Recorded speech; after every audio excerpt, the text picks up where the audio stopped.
The final leg of this homestand for the Phillies is a Friday night baseball affair against the Atlanta Braves. And the giveaway for fans 15 and older, the headphones, thanks to the folks at Coca-Cola. And don't forget, after the game, the concert put on by Zed. Here we go, game one of a three-game series. All right, so the National League East standings look like this. The Phillies are a half game back. The Atlanta Braves are a game and a half back. They have the upper hand over the Phillies because 4 of the 14 wins for the Braves have come against the Phils. Hi, everybody. I'm Tom McCarthy along with John Kruk. So we get to see the Atlanta Braves for the third time in the month of April. It's actually kind of amazing to say that we've faced them 6 times already coming into this one, but the Braves have had the upper hand. Yeah, they have, and a lot of it has to do with starting pitching, but a lot of it has to do, too, with their offense getting the best of our pitchers, and you see the numbers of what the season series has produced. You see this 37 runs in 4 games, 286 average. That has to stop if we're going to beat this team and try to stay in contention in the National League East. But Aaron Nola has been really good against the Atlanta Braves in his 2 starts. And this slider here to Dansby Swanson, that's his pitch at the curveball. And elevating the fastball, I think, is a huge thing for Aaron Nola because the breaking ball is always down. Change the eye level, get it up in the zone, get some swings and misses. And you see his numbers against the Braves. And again, he's getting in his 3rd start against Julio Teheran for the Atlanta Braves, who his last start was really, really good against the Philadelphia Phillies. The slider is devastating, and when that's on, he's going to be tough to hit, especially for our right-handed hitters. You see these right-handers here all striking out.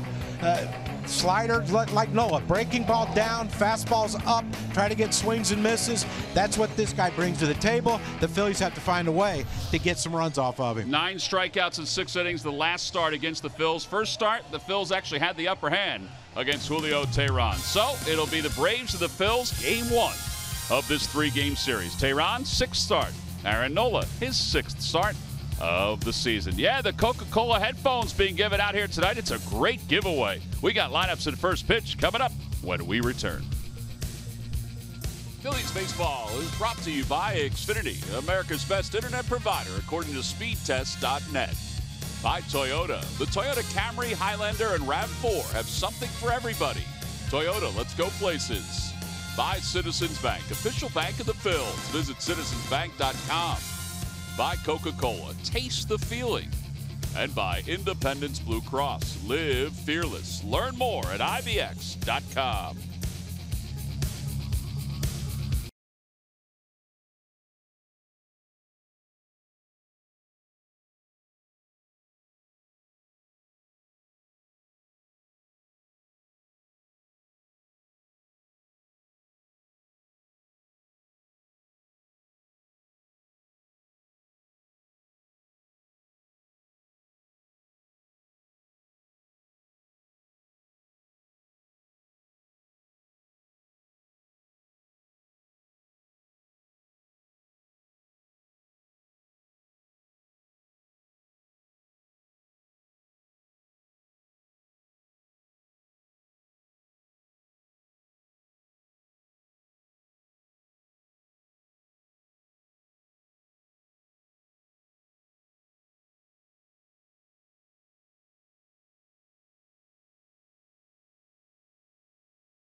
this 3-game series.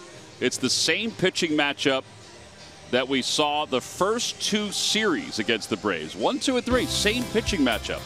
Lineup's a little different. Brought to you by Xfinity, America's best internet provider, according to speedtest.net. And the big difference is that Ronald Acuna is going to be in left field and batting 6th for the Braves. Freddie Freeman, he plays every day, even with that sore wrist, and hitting .326 so far on the year. They'll face right-hander Aaron Nola. Nola 2-1 on the season, an ERA of 2.30. The ERA is good enough for 8th best in the National League.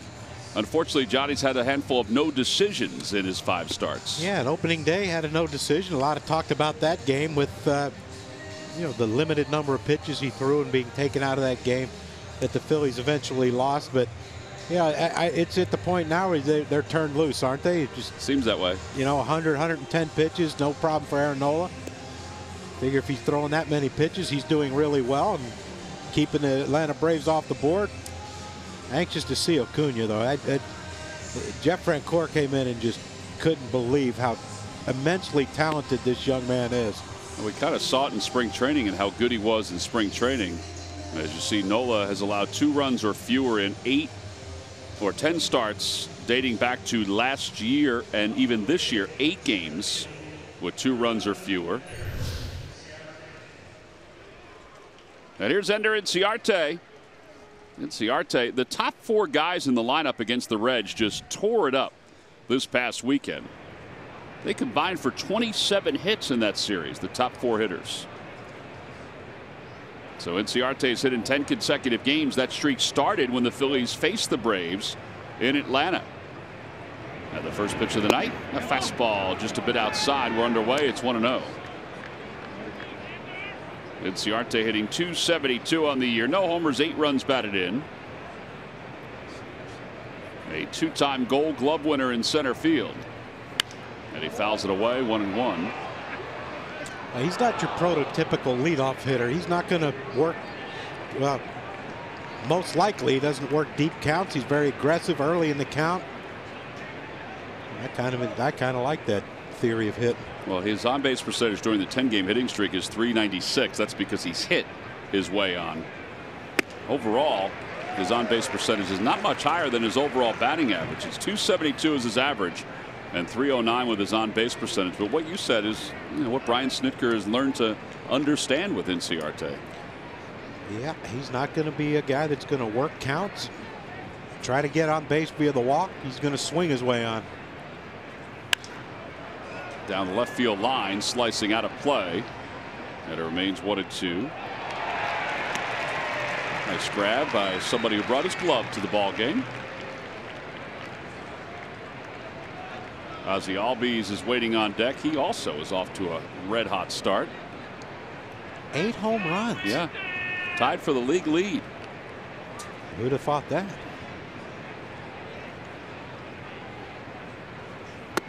Outside, 2-2. All fastballs so far to Inciarte. This is when that breaking ball might show up, down and into Inciarte. See if he can swing over top of it. There it is. It doesn't get back to the outside part. He overthrew that one. And that fastball runs up and away, and then the breaking ball doesn't have bite on it down and in. It looks like an overthrow. His numbers here at Citizens Bank Park have been good. As Inciarte fouls it again, this one to the Hall of Fame club.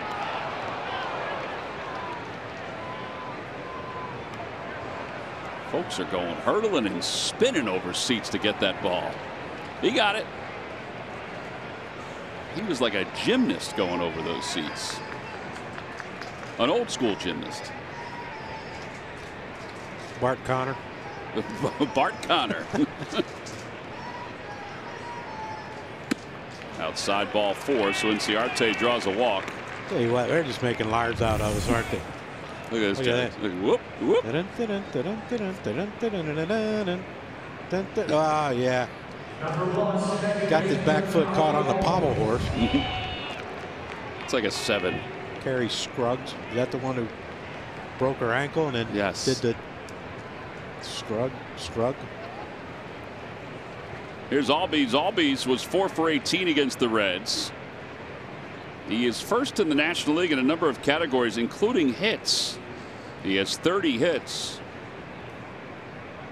There goes Inciarte. Pitch is taken outside. Throw to second base a little high. At a stolen base, the 10th of the year. And the Braves right out of the chute being very aggressive. A great pitch to run on if you're Ender Inciarte. Breaking ball.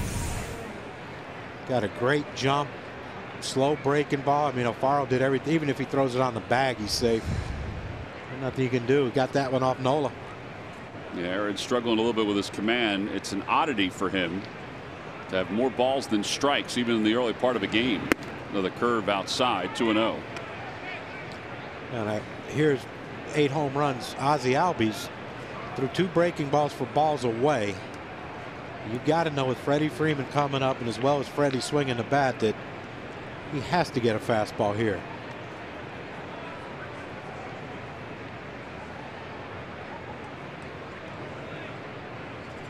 Don't see too often either. A guy with 8 home runs in the outfield playing him to hit the ball the other way. There's a lot of room down that right field line. Look where Aaron Altair's playing right there. A lot of room. There's the best curve of the night so far. That's the one he wanted to throw to Inciarte. Yeah, but that's I think if I was Ozzie Albies, I think I'd have been in a back brace after that. You know, you got to think a fastball's coming. He threw it, looked like a changeup. Actually did look like a changeup. Yeah. Maybe it's something to get him back in, get that arm slot back in on the right path. Not on the same page with Alfaro right now.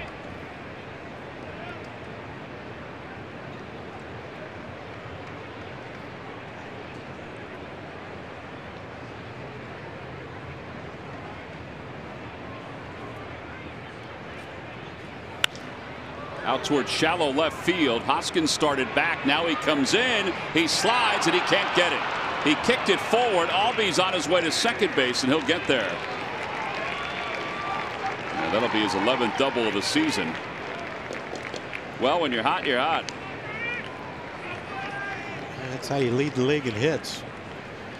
Got jammed. You know, you'd think he would be trying to pull the ball to get Inciarte to third base, but instead he gets jammed and hits that flare. He's watching and watching and watching, and once Reese that ball kicked past, or Reese kicked that ball forward, then he heads on into second.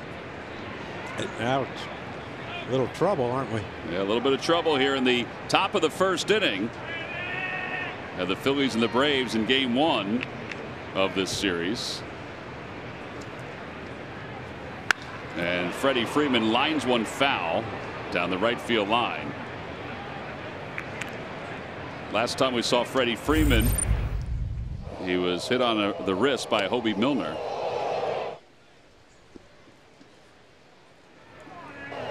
And the Braves were concerned that that was going to be another broken wrist. Turned out it was just a bruise.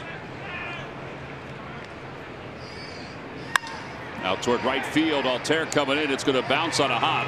1 run is in. Albies stops at third. It'll be first and third. And the Braves up 1-0. What the heck's going on? I don't know. And I know Aaron thought out in right field that Albies had to freeze. He wasn't going to score, but you know, that'd be one of those things where he could get, maybe Ron Washington might get aggressive if this happens again. But you know, elevated fastball, Freddie Freeman. He's not the best player in his team for no reason. He's going to hit that one. But I mean, that's the thing I was saying right there, that just lob throw in, and you know, Albies had to freeze on the line drive. But you know, if they'd have sent him, it'd have been a close play. Yeah, I agree. So 18 RBIs now for Freeman, and now Nick Markakis is up. And a breaking ball, and it's 0-1. Markakis 305 with 3 home runs and 15 runs batted in.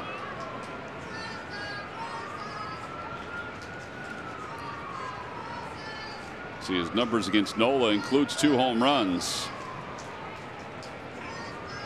Got a quick toss over to first.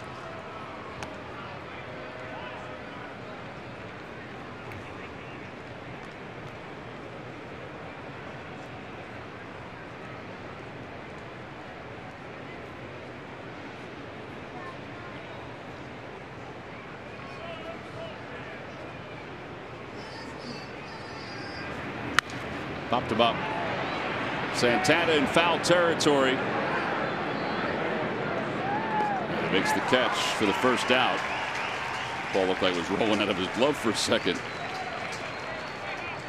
Oh, that's big. Big out to get with Markakis. Now you get Suzuki to hopefully hit a grounder and get out of this inning with only giving up one. That's frustrating as a hitter, man. You got the hole open because Freeman's on first. You got a runner on third, less than 2 outs. You have to think if you hit a ball hard somewhere, even on the ground or in the air, yep, a run's coming in. Even if it was a double play ball, yeah, run's coming in. Now it leaves it up to Suzuki. Little breaking ball away, grounder to Kingery. We're good to go. It's a pretty good plan. Suzuki 4 for 15 against the Reds. And he pops it up also. Kingery and Crawford are in foul territory, and Kingery's there to make the catch. 2 outs.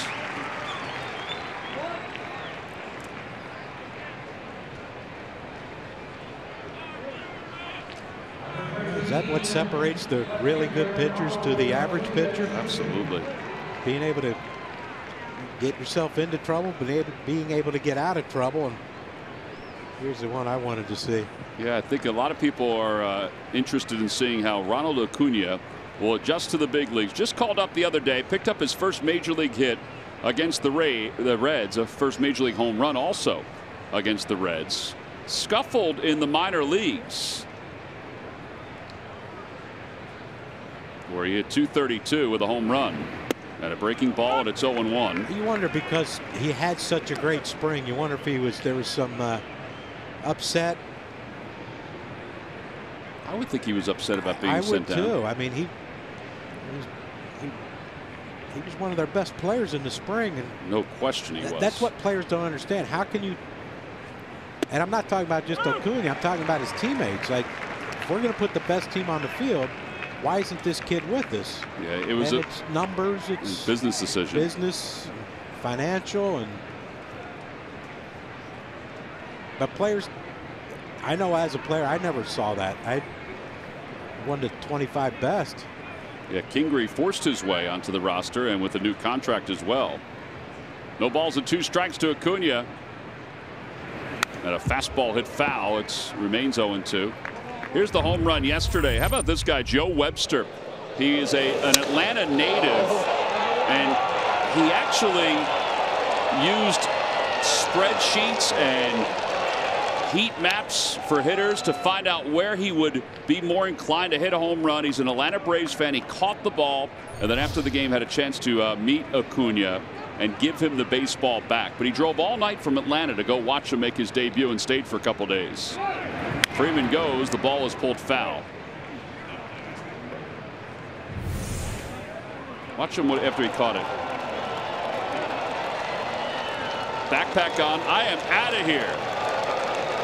High five at everybody, and he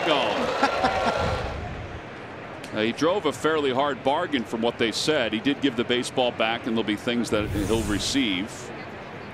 And then he kept on going. Never knew anyone wanted to get out of Cincinnati that bad. Look, he's still going. Good first step. Accelerated through the steps. Gate didn't hinder him. No. Maybe that's the next flash.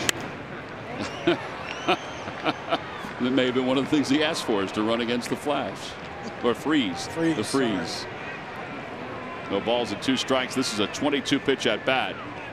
Acuna and Albies combined age yesterday, 41 years, 238 days old. Both homered versus the Reds. The last duo younger by combined age to homer in the same game, Mike Anderson and Greg Luzinski back in '71.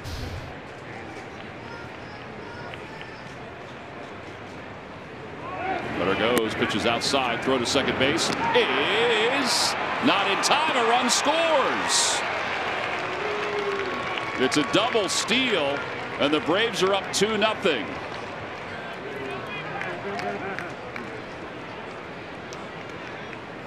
Now, Gabe Kapler asked them to hold because Cesar seemed to think that he may have gotten him, but I don't know if he came off the bag.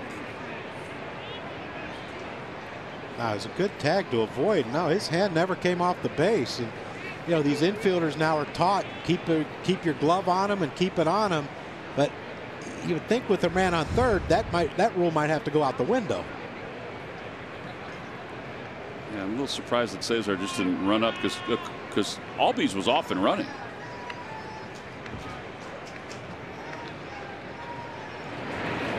And a line drive past the diving Crawford into left center field. It's a 3-run inning right now as the throw goes to second and is cut off by Crawford. And Acuna picks up an RBI double. 3-0 Braves. Hey, look how quick he is. Yeah, he knew second. He knew as soon as he hit it, he was going for two. A lot of things flying off of him too. When he rounded first, when he slid into second, but I'm going to go out on a limb. I'm going to say that he wins multiple MVPs. Really? Yes. I think he's going to be the National League version of Mike Trout. Well, speed, power. He certainly comes in with a prestigious reputation in the minor leagues. And I know it's hard to say when a kid's only played, what, 4 or 5 games? Here's Swanson, who grounds out to shortstop. And a 6-3 put out. 3 runs, though, cross the plate for the Braves here in the top of the first inning.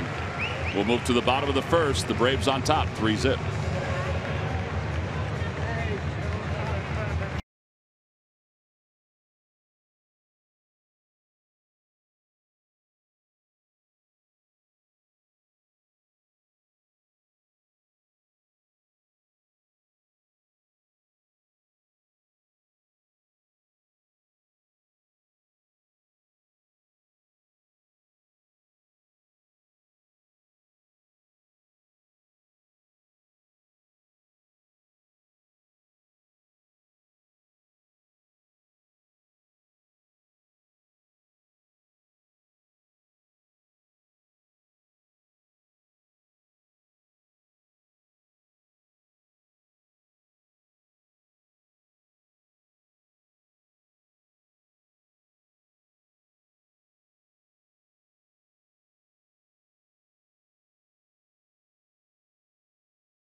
Now the Phils will try to get him back. The lineup for the Phils brought to you by Xfinity, America's best internet provider, according to speedtest.net. Not many changes to the top 4. In fact, Aaron Altera has sort of settled into the number 5 spot because he's been so hot over his last 8 games. 348 with a home run and 9 runs batted in. They'll face Julio Teheran. Teheran has a 1.42 ERA in his last 3 starts. At his last outing, he struck out 9 hitters, and they say his slider is back to the way it used to be. Yeah, it looked pretty sharp, and that's not a good thing for the fighting Phils, who have a penchant for striking out. What Larry Anderson was telling me today, 12 home games, and they've struck out in double digits 9 of the 12. He had 16 times twice. Well, here's Cesar to lead it off. 6 for 12 in the series against the D-backs. And it's 0-1. Cesar's average at .310 with 2 homers and 10 runs batted in.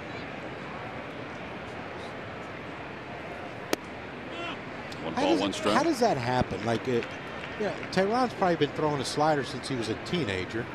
And how do you lose it and then all of a sudden it comes back? My thought would just be arm slot. I mean, it has to be some kind of mechanics, right? I guess. Just like a hitter sometimes gets into poor habits at the plate. but it's been long term for him. Yeah, that's outside corner, 2-2. the one thing you're going to notice about him. He doesn't fool around out there on the mound. He ain't pacing. And the other part of it too is that his fastball is not up to 90. That was an 85-mile-an-hour fastball. Just a bit outside. Yeah, that's 86. That's a fastball. well, you wonder if he's stiff from sitting over there so long.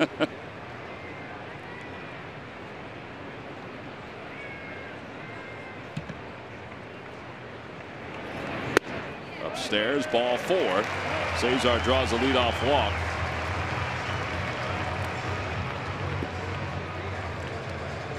I don't think I've ever seen that. What's that? Guy works a 3-2 count. He ends up walking, and he never swung the bat. Like foul ball, nothing. No, he didn't do anything, did he? No, he didn't foul any off. You're right. He's pacing himself. Here is Santana. Saving it for the right moment. Certainly has walked more this year. Cesar had 4 hits in the series against the D-backs. And we know about Tehran's move. He has really quick feet. You know, it's a first inning. I think you still have to be very aggressive, even though you're down 3. Outside, 1-0.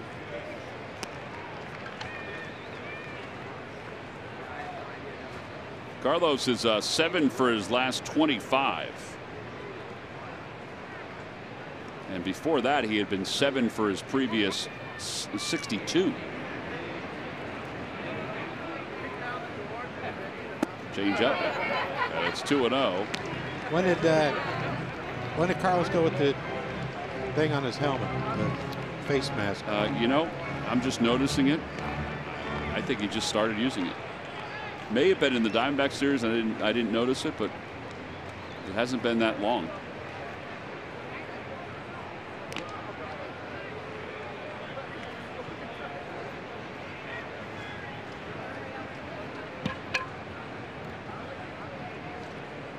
Got that Philly killer at third, don't we? Ryan Flaherty. Yeah. Below the knees, 3-0. A little bit of a tight strike zone.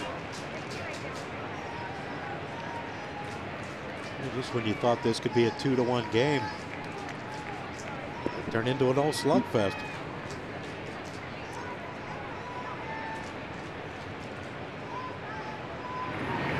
At ball 4, back-to-back walks. And Odubel Herrera is coming up. All right, so that's a 4-pitch walk after Cesar walks after running the count 3-2. We haven't swung the bat yet. No, have not. What do you think Odubel's going to do here? Is he going to take a pitch, or is he swinging the bat? Baby. Man's hitting 341. 9-game hitting streak. His numbers just keep on climbing. He's 9 for 23 on this homestand. He has reached base safely in 26 consecutive games. And he rips that one down the right field line, and it is gone! A laser! 3-run home run! And the Phillies here in the bottom of the first inning have tied this baby up at 3.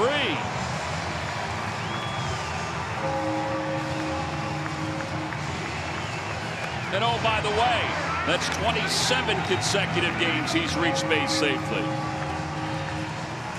And you're right, John, they turned him loose. Yeah, I don't think there's any reason not to. I know Tehran's struggling with his command, but that's when you want to attack. It looked like a changeup, something that was running down, supposed to be down and away, and it stayed right down the center of the plate. Didn't think it was high enough at first, but yeah, I thought it was going to hit the top of the fence. Well, it's a 3-3 game. And Rhys Hoskins is coming up. And he takes outside. So how fast this is turning. We've swung once. It was a good swing. And we've gotten 3 runs. Well, that one swing, exit velocity was 112. There's a strike, and it's 1-1. According to Paul Nart, a home plate umpire. So you wanted a pitcher's duel. So much for it. Better go somewhere else. Maybe they'll settle in now. At least I hope one of them does. Inside, 2-1. John, his fastball is not. I mean, I know that his velocity's down compared to other years. But not 86, 84, 85, 87 there. Hoskins hitting .338 on the year. He breaks his bat and spins it right toward the vacant hole on the right side. And with that base hit, Hoskins now has an on-base percentage that's up over 500 for the season. It's a remarkable occurrence. Well, he should be used to running the bases. Yes, sir. It's just amazing how at such a young age he's done what he's done. Well, time now for our Nissan upgrade. Upgraded to the technology of tomorrow today. So the batting average on balls in play, Hoskins is at 447. But look, Odubel's on that list, Cesar's on that list, and you could throw Ryan Flaherty despite his struggles recently. Former Philly great Ryan Flaherty. Former spring training great. 0-1 to Aaron Altair. Oh, Aaron pops it up. He waited just a split second too long on that one. So there's the first out. And that'll bring Scott Kingery to the plate.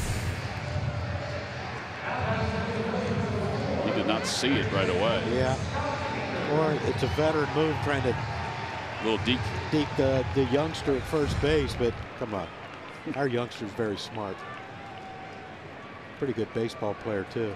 He really is. How about that feat though, John? I mean, I know it won't last, but he's over 500 with his on-base percentage.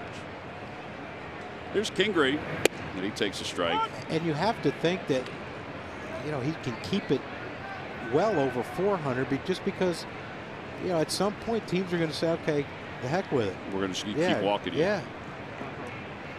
If you want to get yourself out, fine, but we're not going to give you anything to hit. Well, he's the first Philly to have an on-base percentage of over 500 in his first 100 at-bats since Von Hayes did it. Stick. Mm-hmm. Von did it back in 1989. He was 51 for 100. Bryce Harper did it last year. Kingery takes low, 1-2.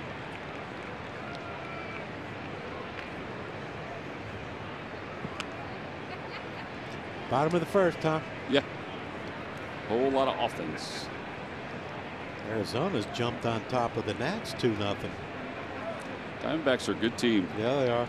Not because they took 2 or 3 from the Phils. I mean, they can hit. Oh, well, Reese was leaning. He's out at first base. Jose Flores says take a peek at it. Reese isn't really reacting. Well, he mentioned the quick feed of Julio Teheran, and that's proof right there. I just, you lean just a little bit towards second base. Yep, he's out. He's a gunner.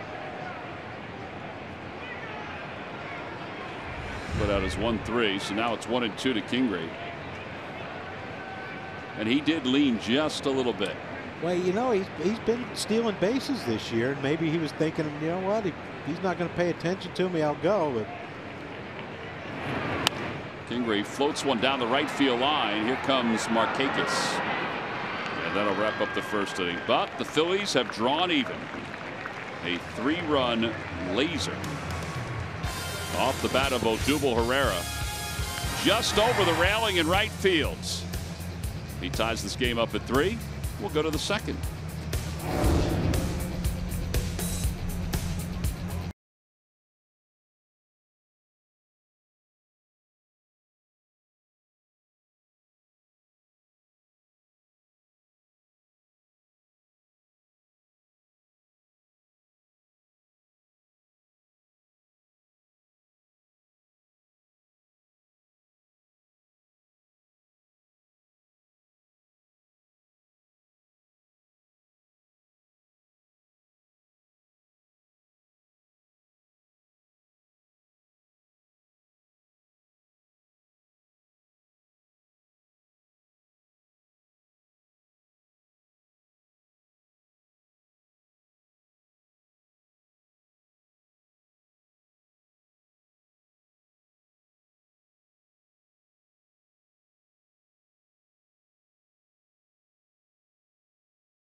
Tied at 3. We'll go to the second in this pitcher's duel.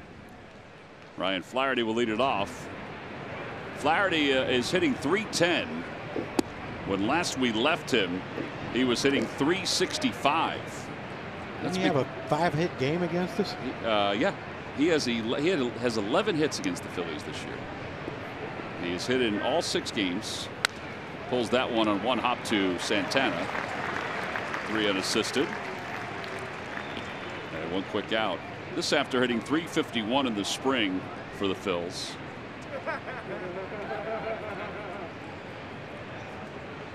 You know, sometimes when you, granted, he spent a short time with the Phillies in spring training, but long enough that you get to know guys. And I'm sure there's a, sort of comfort feeling stepping in the batter's box. Like, he's not going to buzz my towel or whatever. We're buddies, and so you get comfortable. Well, he certainly was comfortable. We could have given him a chair, and he wouldn't have been more comfortable.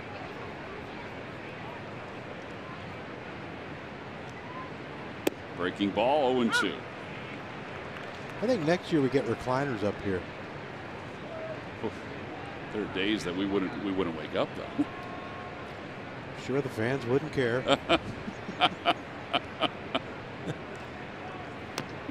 Little dribbler foul, and it remains 0-2.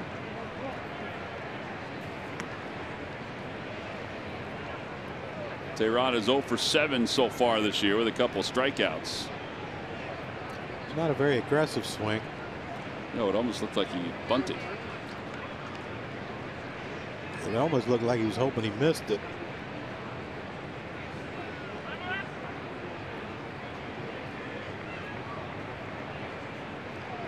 But here's the problem with these multiple run innings. Now you got to go back through the meat of the order. Hopefully just in the 3rd inning for Aaron. Tehran doesn't bite.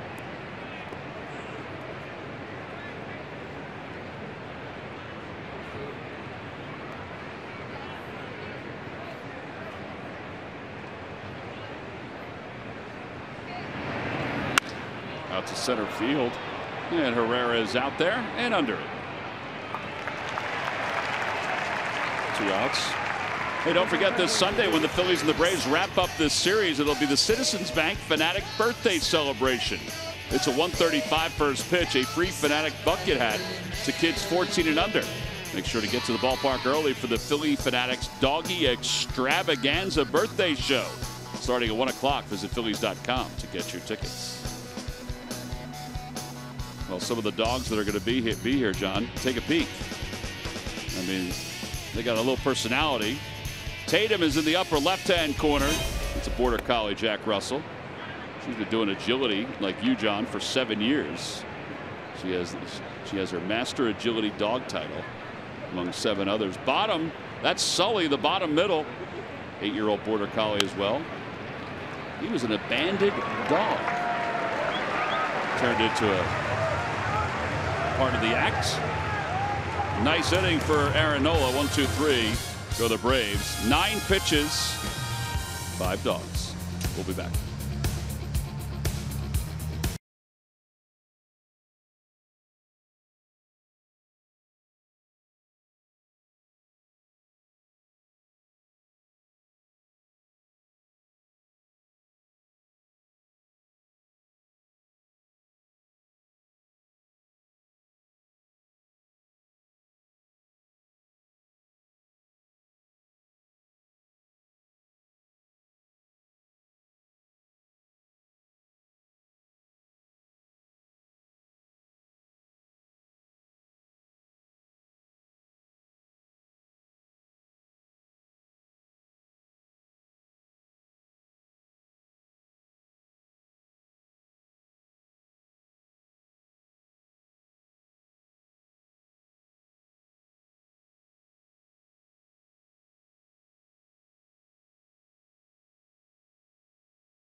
second inning. J.P. Crawford is going to lead things off. Those are a couple of the youngsters who were part of the national anthem performance tonight, which was outstanding here at the ballpark.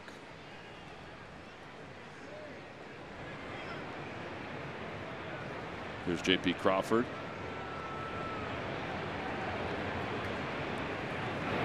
And Crawford takes low.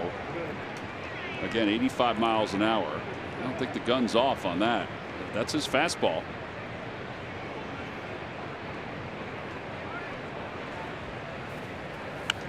J.P. fouls it away.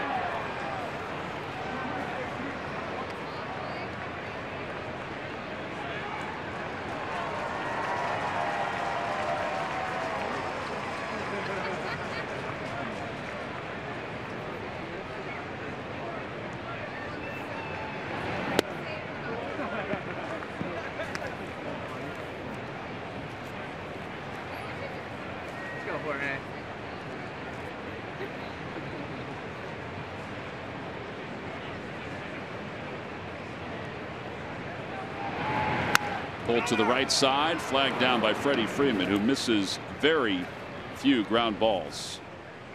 So one away for Jorge Alfaro. Well, whether it's an Aaron Nola gem or Rhys Hoskins bomb, you don't want to miss any of the action from the Phils this season. It's easy to stream your favorite team on all of your devices with the NBC Sports app. Don't miss out on the next amazing moment.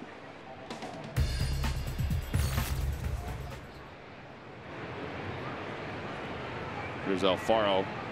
John, since we last left you, Alfaro is really scuffling. He was off to a slow start anyway, but he's trying to get himself back on track offensively.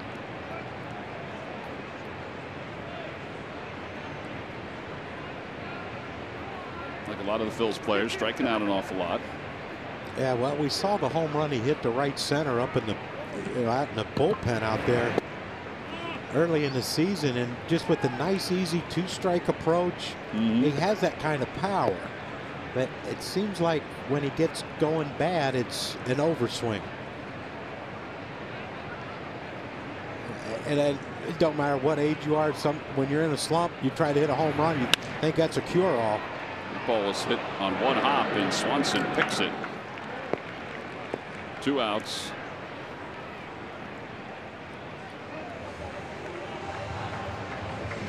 That looked relatively easy for Swanson. It sure did. There was every bit of me that thought it was going to bounce right past him and go into the outfield. He still could have moved over a little bit more. I mean, that ball was hit really hard.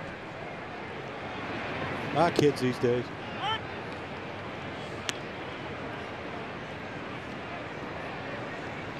Noah's 0 for 9 so far.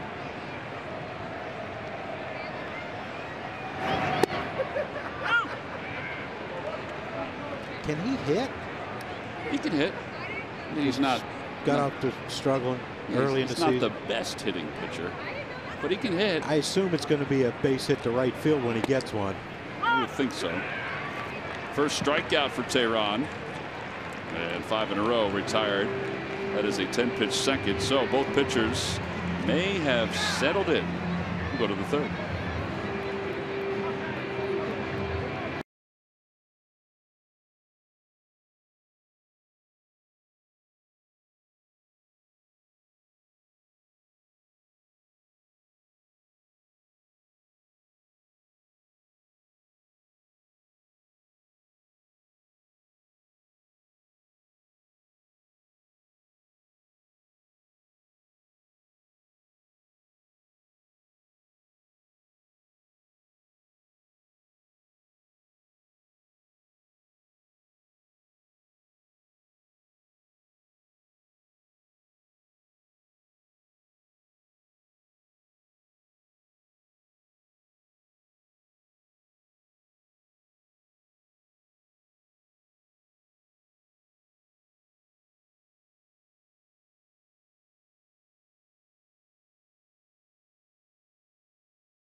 for all the information. Please submit your answer on the subject line. The question is, what other position did Nick Markakis play in college besides the outfield? I think I know this one. All right. The answer will be revealed a little later on. You do seem very confident about it. Those are the headphones that have been given out tonight. Don't forget the concert coming up after the game. Zed will be performing. Some sharp headphones. These are Xylo bands. Now they're still selling tickets for the rest of this game and for the concert. So if you want to come on down, come on down. But these are these wristbands that you can put on, and they'll light up and they'll get in sync with the music that Zed is playing. Is it any music? Well, what he's playing, I don't think it's any music. Well, maybe it is. But it's definitely for Zed. There's a bunt up the third base line, and it rolls foul by Albies. I'm going to see. Maybe you could serenade me and see if this. I was going to say you sing. You're the songwriter. I'm just the song listener. Murph, can you sing for us so John can see if John's bands light up? Yeah, I don't think they're going to light up when I sing. You don't think so? Most things shut down when I sing. It's because the bar's closed by then. Well, that's true too. Yeah, I do tend to wait till the end. Well, so the weather is going to clear out. It already started to. So if you have nothing to do tonight, come on out. Got field passes still available as well. You can get close to the stage. You can wear your bands, and they'll light up with the music. I like it. All right, I got a question though. Okay. How do you turn it on? I think it turns itself on. Well, how's that? How does it know when music's playing? It's smart, as Albies thrown out. 6-3 on the put out and one away. Hold on one second. Let me see if I can find it here. I think there's a tab on the side. I need my glasses for this one.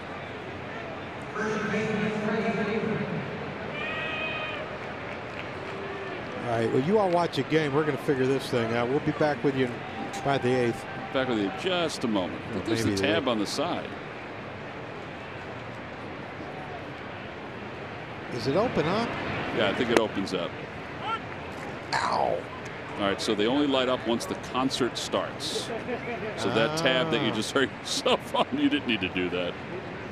My apologies, John. I almost said a bad word, too.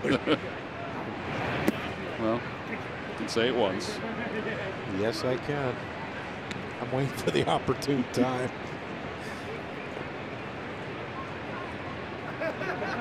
Concerts that the Phillies put on last year after games, I mean, they were cool.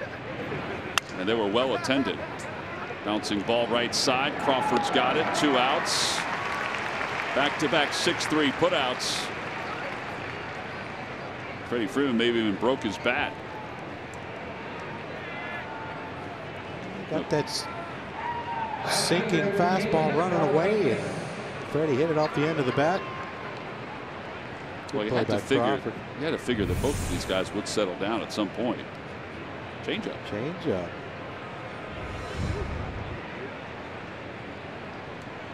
So these are only good for tonight's concert. Yeah, I think that you could use them for other concerts, but they have to be in sync with whomever the talent is. Wow, that'd be a lot smarter than I to figure that one out then. First pitch to Markakis is outside. So, Tom, what you're saying is if you go to the In-Sync concert, you can use them? Is that what you're saying? As long as In-Sync is using the technology, okay, is what I'm saying. Are you going to see In-Sync? You didn't get the No, joke. I'm not. I didn't get it. No, it went over his head. It went right over my head. He's too busy with his wristband. There's not a lot up there to stop it, Murph, once it starts going over the head. Maybe you should put a hat on like you. 1 ball and 1 strike. You know, I just hate combing my hair. So do I, John. Maybe I'll shave it. Change up, and it's 1-2 to Markakis. It is exhausting. I get it. Well, as an outsider in this conversation, I would live for the day where I could comb my hair. No, you said you have to put it in sync with whoever's playing. I got it. All right. I got it. Base hit. I didn't get it at the time. Markakis pulls into second base. He's there with a double. That's his 6th of the year.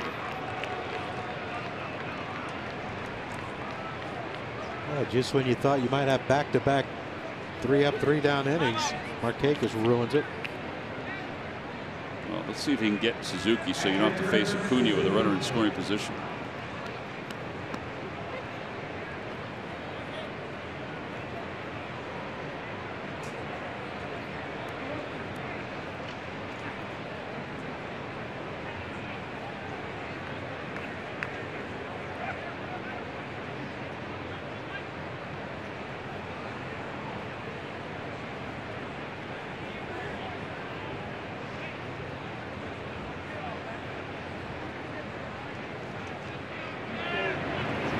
Breaking ball, 0-1.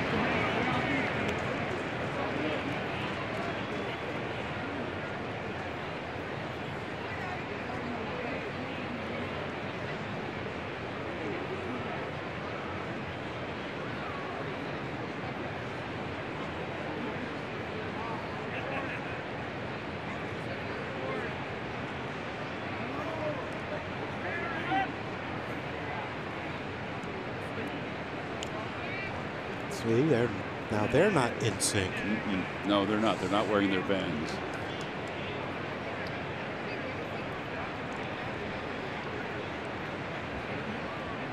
They might be going in one direction, but they're not in sync. Boy, John. Oh boy, I have lost it. Where are you going? 0-1 pitch. Swing and a miss. 0-2. Well, according to our friend Ben Davis, not in the place I want to go. After a brief conversation today. Was it enlightening? Maybe for him. But no, I'm sure it wasn't for him.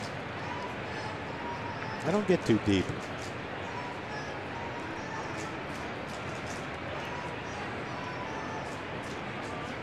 Oh, 2 pitch.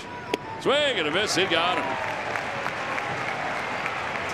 With Aaron Nola picks up the strikeout to wrap up the 3rd inning. No runs, 1 hit, and 1 man left in scoring position. I think Nola has found something as we've gone through this ball game. We'll head to the bottom of the 3rd.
SUV crossover at buyfordnow.com today. At Buy Geico, 15 minutes could save you 15% or more on car insurance.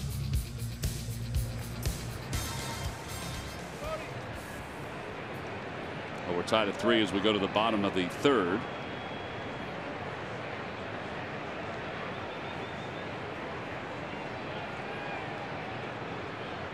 Cesar will lead things off. He walked his first time up, and he takes a strike. 0-1.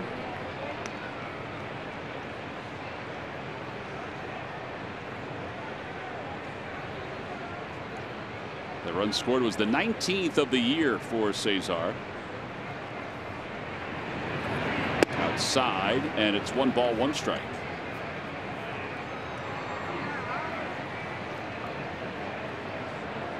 Last year at this time, the Phillies were 12-12.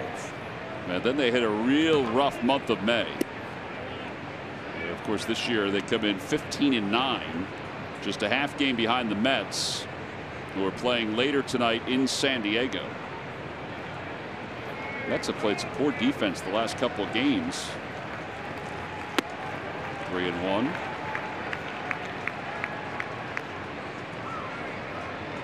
This is the best 24-game start for the Phillies since 2011, when they were 16-8.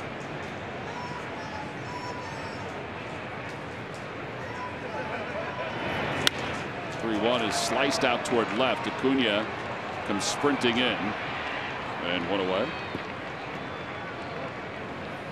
Watch every out-of-market regular season game live at home, in the office, or on the go with MLB.tv. Your subscription includes MLB At Bat Premium, allowing you to watch live baseball on your favorite supported devices. Blackout and other restrictions apply. Visit MLB.tv for details. Here's Santana, who walked also and scored ahead of Odubel on the home run.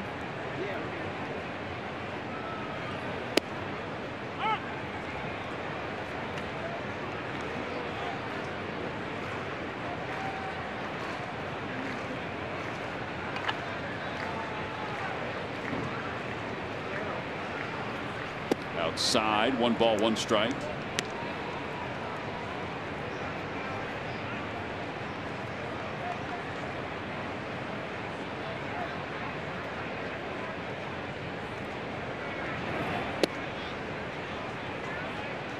If they wait Tehran out, he's going to give them a lot of deep counts. Yeah, it doesn't seem like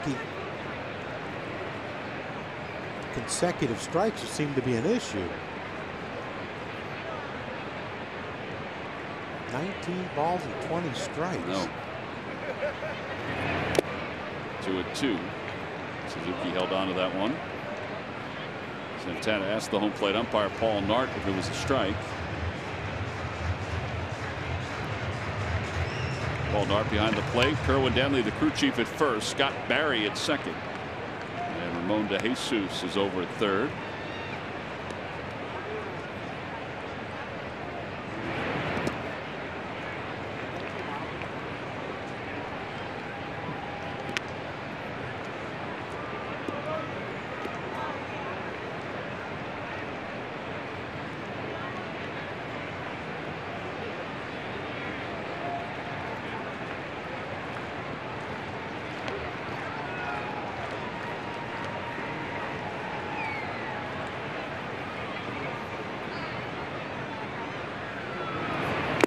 Got him. And that's the second strikeout for Tehran. And here comes Odubel Herrera. We look back at the first inning, John. That's our Toyota turning point for tonight so far. Tehran throwing a lot of pitches to the first 2 hitters. Back-to-back walks, and then Odubel says, you know what, I'm not going to let him walk me. First pitch swinging, 3-run homer, a line drive it. We still didn't think it was going to be high enough to get out, but that's our Toyota turning point of the game. Let's see if he can get on again. And he slices this one down the left field line. Acuna, though, look how fast he is. He made that look easy on the dive. And it's a 1-2-3 inning. We'll talk about his speed when we come back at the top of the 4th inning, but here's a glimpse. He got an excellent jump, and on the dive was able to reel it in.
warming up with the bullpen. We've mentioned the velocity is down for Julio Teheran. And Teheran, talking with Chuck Hernandez and Brian Snitker, there must be something going on that they're a little concerned about. Yeah, he's not 84, 85. And not only that, but the command is all over the place. So it looks like he is going to exit as he'll head down the stairs. And here is Acuna to lead it off. He doubled homer run his first time up. He fouls it away. No balls, one strike. Well, Murph, we've seen examples already of this young man's ability, including one of the tools, the speed that he brings. Ronald Acuna in spring training, and he certainly did dazzle in spring training, and you just have to watch him for a couple minutes to realize why there is such a buzz around him in Atlanta and around baseball as well. And you touched on the speed. That is just one of the tools that he grades out as a plus kind of player. In fact, all 5 tools in baseball he is. But how about that speed? You take a look at what he's able to do. Now, that is the average speed, listing the fastest players in baseball. Byron Buxton up top at 30.5 feet per second. Well, just the other day, in his first at bat, when he got his first base hit, he got to first base in 30.4 feet per second, which would put him second on that list. Now, you have to have an average of 10 times in order to make the list, but it just goes to show you how fast he is. And like I said, it's just one of the tools that he grades out as a plus player. So the Atlanta Braves are pretty excited to have this guy finally up in the big leagues. This is a kid that was playing single-A baseball this time last year. It's pretty remarkable how quickly he's risen. Yeah, he has ascended. He's the youngest player in baseball. Albies was before he arrived, which I think is remarkable that they have Albies, Acuna, one's 20, one's 21. They got Swanson, who's 24. You throw Camargo in there too.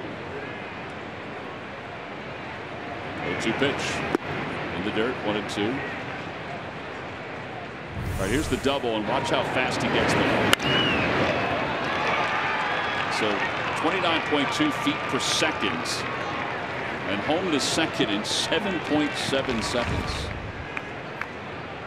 It wasn't like Odubel was jogging after it either. Inside, 2-2. And that's the thing that every outfielder in baseball is going to have to be aware of. You know, just because he's, a strong kid and can hit home runs, he hits a line driver, a ground ball past the infield. If you're not on top of it immediately, he's going to be at second. Gabe talked. Somebody asked him how he was going to pitch him. He said, we have a lot of numbers and charts and hot zones from the minor leagues. He said, but we still have to feel it out. Got him. They went down in the zone. Now that's the second strikeout for Aaron Nola. Here's the catch that he made to end the last half inning. 26.6 feet per second.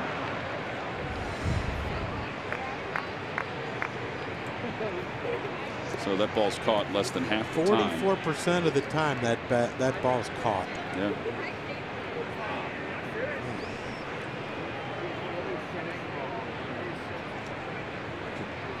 Different ball game he's going to be playing. Yes, sir. Yeah, and he will eventually play center. I would think so, but Inciarte's a two-time Gold Glove winner. I know that, but how long is he signed for, Inciarte? That's a good question. And eventually he'll probably hit third or fourth in this lineup. You can easily put him fourth if you keep Freeman third or flip-flop the two of them. Yeah, depending on lefty-righty, left-handed pitcher, hit Freeman third and Acuna fourth.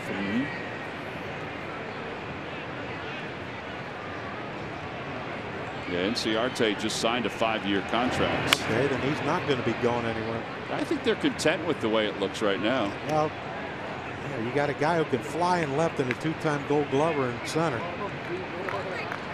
And that's the foundation piece right there, at least. And he's been waiting. He's been waiting for them to build a team around him, and now I think with Acuna now and Inciarte signed long term, they got a foundation.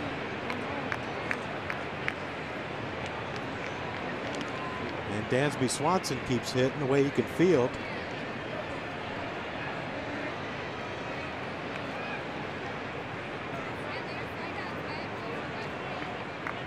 What's going to be interesting to see what the Nationals do too after the season's over. To kind of counter everything that the Phillies and the Braves are doing. Well, they lose Harper.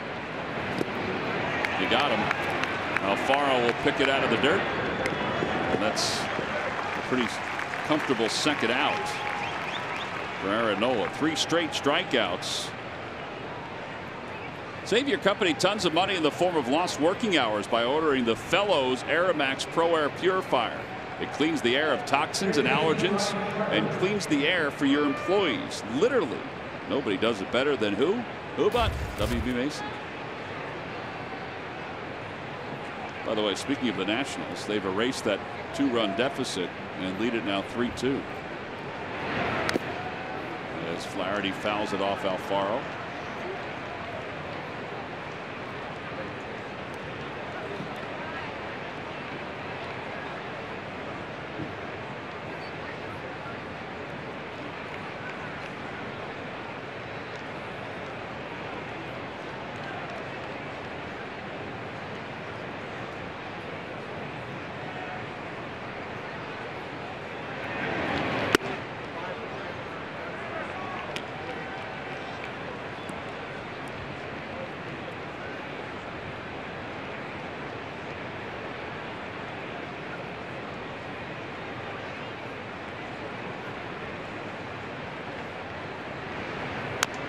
Little dribbler foul.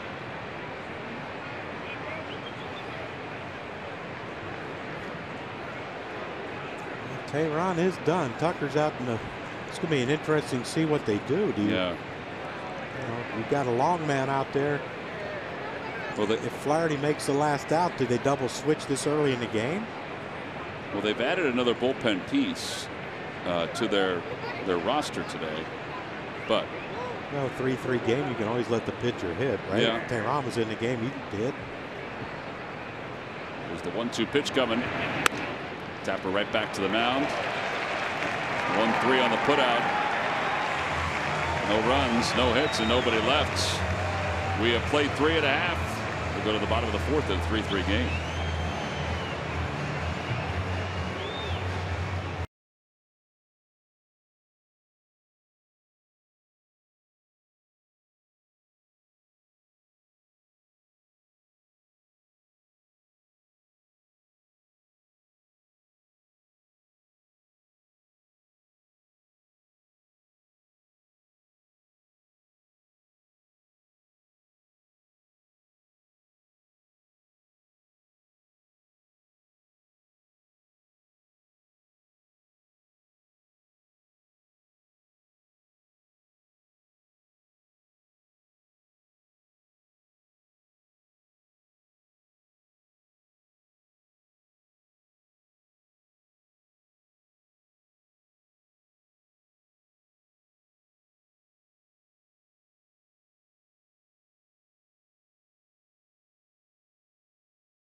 Santana was the host of last night's bowling event for Philadelphia Futures. It benefits students whose family come from low-income families and are sending a kid to college for the first time. So all the guys got out there and rolled some balls down the alleys, had a very good time. I talked to a couple of the players about it today. You see Reese Hoskins there. There's your host, Carlos Santana.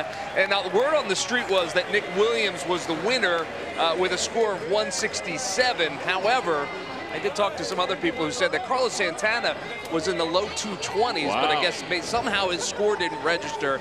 And Carlos said, hey, you know, I can roll the ball a little bit. I'm pretty good. I used to do it back in Cleveland, so he was happy to do that. All in all, over the last couple of years, they've raised over $2 million for the Philadelphia future. So a great event last night. All the guys were there, and you know, it's good to see. It's good to see the guys getting out on a night off and hanging out together. Yeah, that event has been a very popular one for the players over the last several years. Carlos Ruiz used to be one of the hosts. Jimmy Rollins was the host as well. Here's Reese Hoskins, who hits it sharply toward the hole. Swanson was playing that way. 1 out. 1 pitch, 1 set aside. Been lucky enough to be asked by Jimmy to bowl in that. Didn't fare as well as Carlos. He bowled a 220. No. Did you you have all the jerseys that he used to give out? He used to give out the bowling shirts all the time. Well, the girls on the softball team last year, I brought the bag, and it was a patent leather Nike bag. Yes. And the girls were kind of making fun of me for, you know, bringing my sunflower seeds and scorecards and your lineup patent cards. leather. My patent leather, black and royal blue writing on it. Setting the example early, Johnny. That's what you're doing. I told them they'll come back in style soon. Swing and a miss by Altair. 1-1. Just like hitting, you got to be patient. It'll come around. Well, Max Fried on in relief of Tehran, who left with something. Velocity was at 84, 85. And they let it go for an inning or two just to see if he would loosen up, I guess. And it just wasn't rising.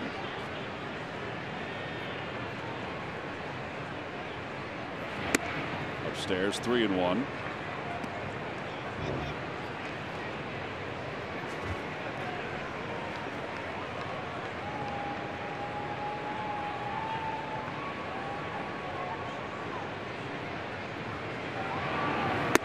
And ball 4. And here's Scott Kingery. Phillies baseball is brought to you by the Pennsylvania Lottery's new family of Monopoly scratch-offs. Players must be 18 or older. Please play responsibly. And by Nissan. Shop ChooseNissan.com.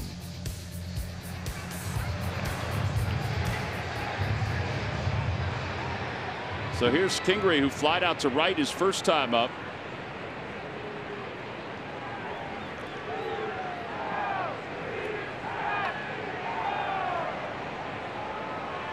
Scott is 0 for his last 12. Talked to him a little bit about today. I said, you know, what's the biggest adjustment that you've had? Because obviously he's struggling. He said, well, the biggest thing I have found is just not knowing the pitchers. He said, now I'm starting to get to know them a little bit more. Like tonight, Tehran. It's the 3rd time the Phillies have faced him. He said, so I have a little better idea. Yeah, they have tapes on these guys. They got all the numbers of, you know, how fast he throws this pitch, and that pitch, and, you know, the frequency of which he throws certain pitches. But until you see it, you have to see it, but like also you have to feel it. Like you have to feel what he's going to do with you when you're up in the batters up at the plate. He tosses over.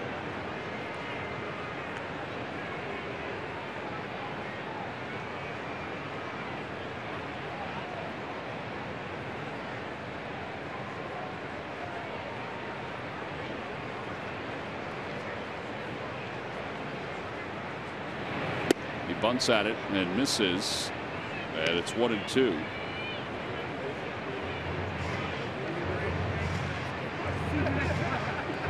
Interesting move. 1 out. Crawford hitting behind you, not exactly swinging it well, and it's a lefty-lefty matchup.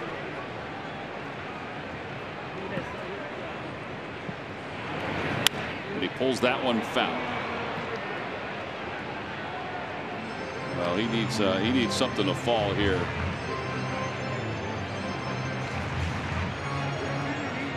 The youngster happy about the souvenir.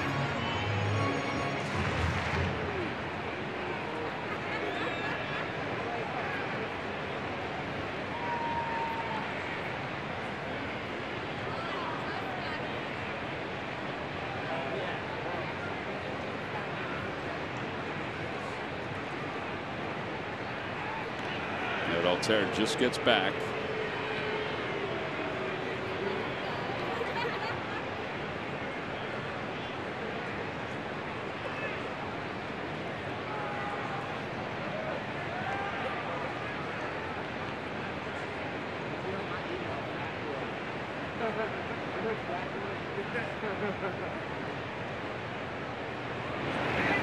Way upstairs, 2-2.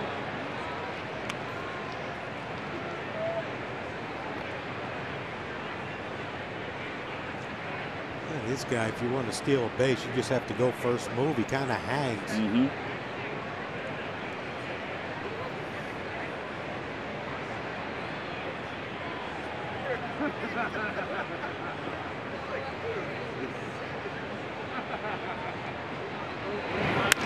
Out to center field. Going back on it is Inciarte. Back toward the wall, and he'll track it down. Yeah, there are 2 outs.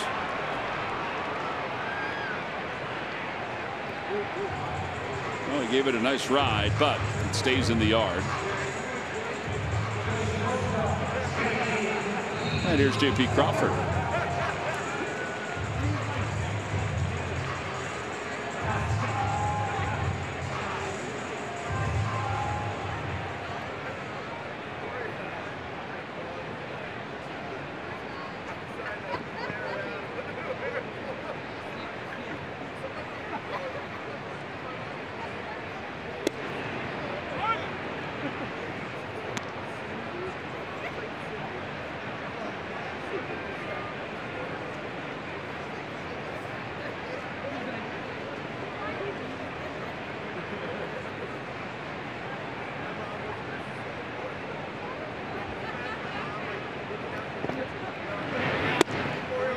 Two.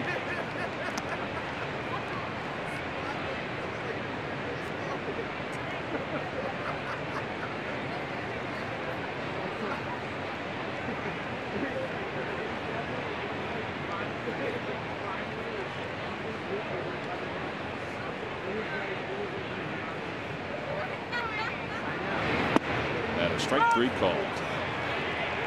JP is down looking to wrap up the 4th inning. No runs, no hits, and 1 man left. And we go to the top of the 5th.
Part of a 4-game series. It'll wrap up on Thursday the 10th at 1:05. Don't forget the 8th of May is our final Hatfield Dollar Dog Night of the season. Get your tickets now by going to Phillies.com. At least for this stage of the season, John. As Max Fried will lead it off and takes a strike. I hope I'm here for that one. Just so you can close it up in fine fashion. Go out in style. This is what you talked about as to whether they would double switch, but Fried is leading off. Yeah, it's 1 ball and 1 strike.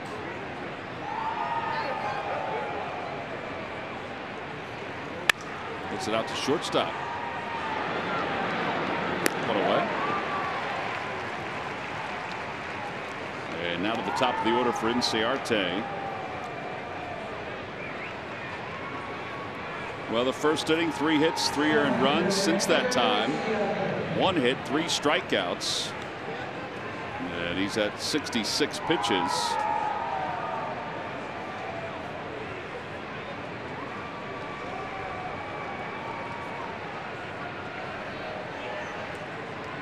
He's been on kind of cruise control since that first inning. Yep.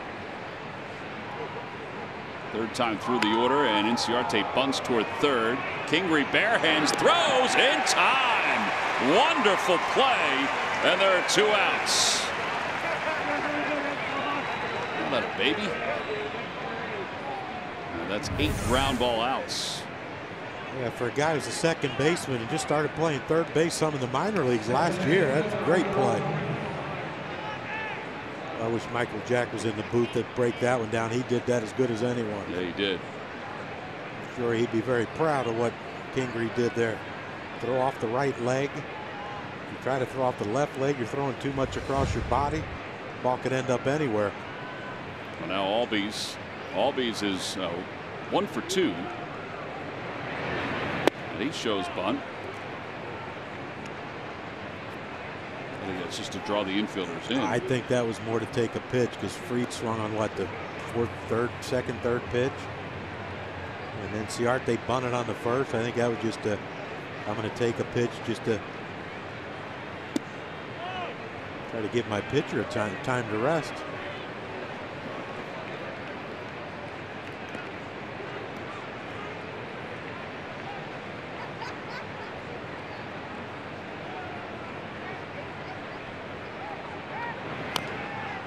Tapper right in front of the plate, off the body of Albies. And 2 balls, 1 strike. Pretty remarkable that this diminutive second baseman has 8 home runs already. He's got a lot of power, though.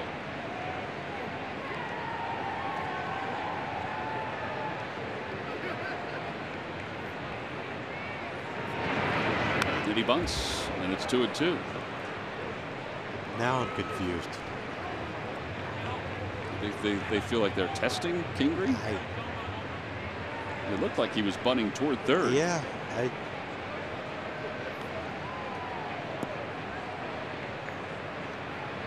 mean, I guess, you know, he gets on, maybe he can steal a base, but got him. Threw him a changeup. That changeup's been working over the last couple innings. That's 4 strikeouts for Nola. He's retired the side in order now 3 times.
Phils. Visit citizensbank.com.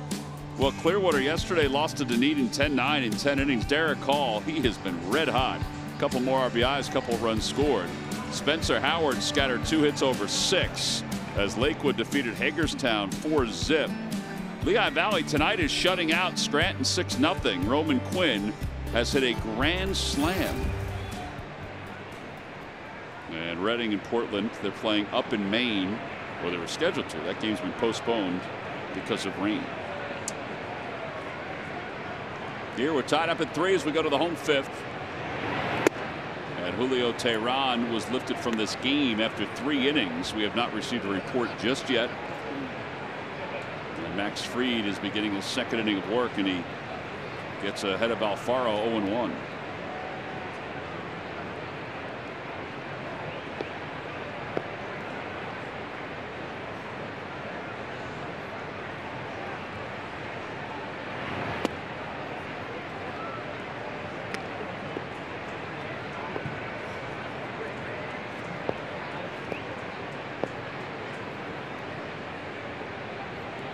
It's a hard thing to do to try to convince someone they don't have to swing that hard. I would agree with that. I would think it's very difficult. Because I think that if you struggle, the tendency is just to swing harder. Yes. It's just in your makeup. Yeah, you think if you can hit a ball 500 feet, it's going to bring you out of your slump. Right. And it could very well happen that way, but I know when I was in a slump, if I know I was staying on a ball and I got jammed and hit a base hit to left field or something, I thought, okay, now I got something to work with.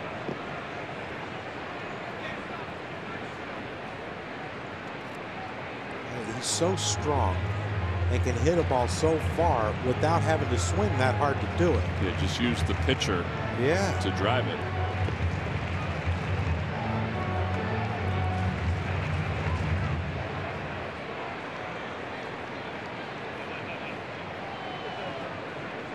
Ball and 2 strikes to Alfaro. Inside 2-2.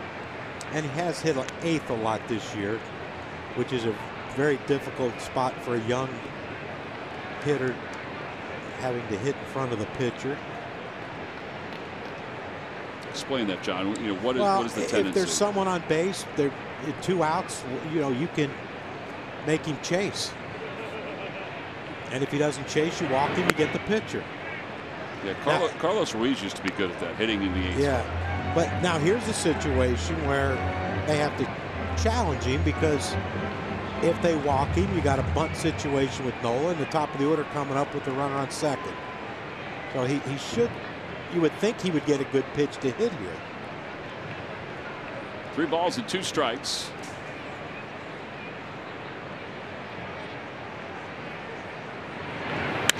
Opposite way.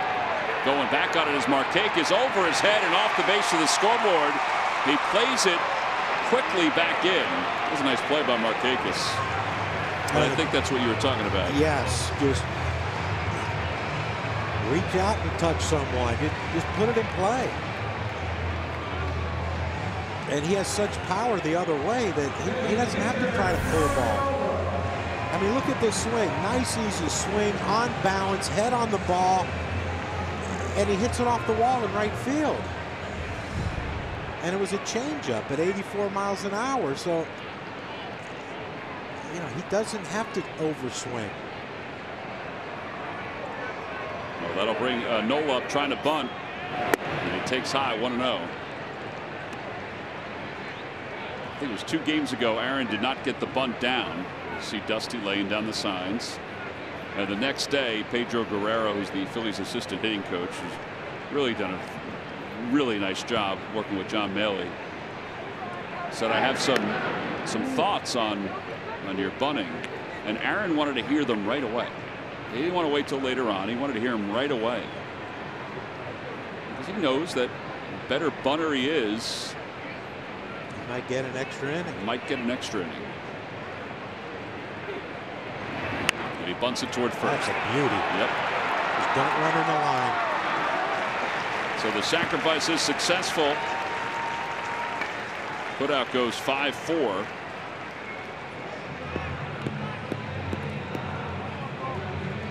Cesar's coming up with a runner in scoring position.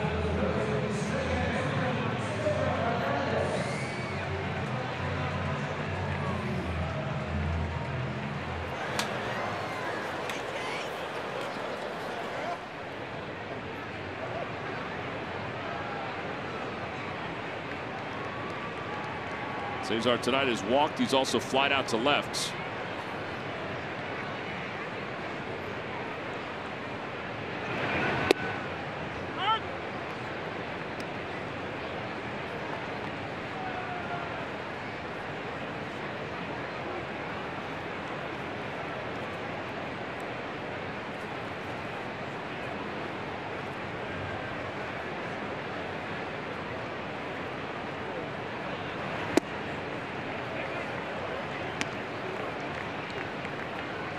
Flaherty was playing back on Cesar, and I guess someone in the dugout yelled. He looked into Braves' dugout, and all of a sudden he started running in toward the grass. And a balk is called on Fried, but now they're saying time was called. So I think the second base umpire and the third base umpire both called a balk, but the home plate umpire had not initiated play.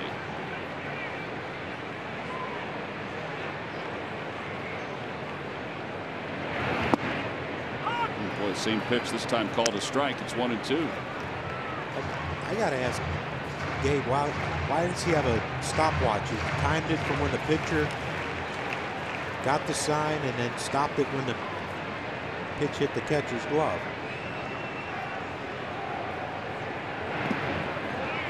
Two at two. Is that what you saw, that he started it? Yeah. When they showed him in the dugout when the balk timeout thing was called, he had a stopwatch and he hit it when Fried was ready to throw the pitch, and he clicked it again when now it's in the pocket. Oh, there you go.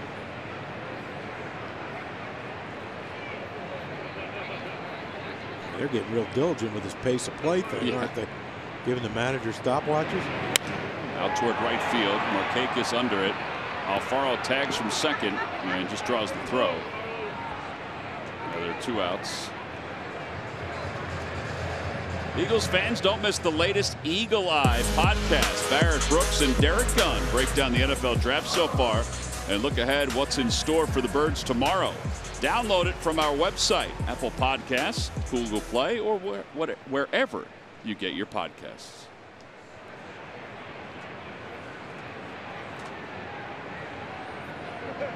The Eagles finally made their first selection. They moved up in the draft. They took Dallas Goedert, a tight end. And he was at South Dakota State.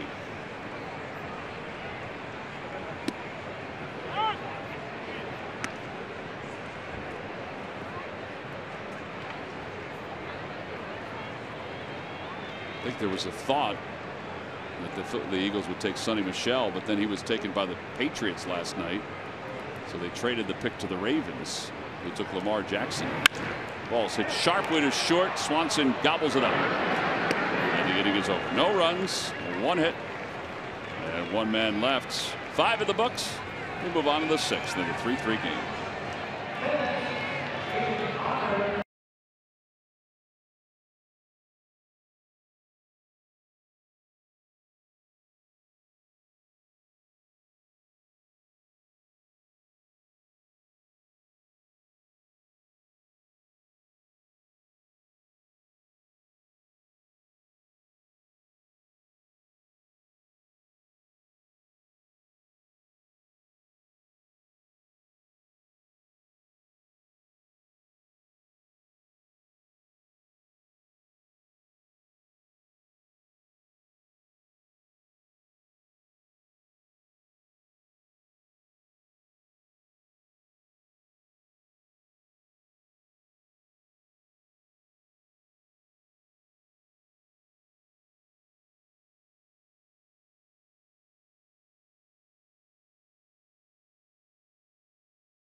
Polish at the plate for the first month of the campaign.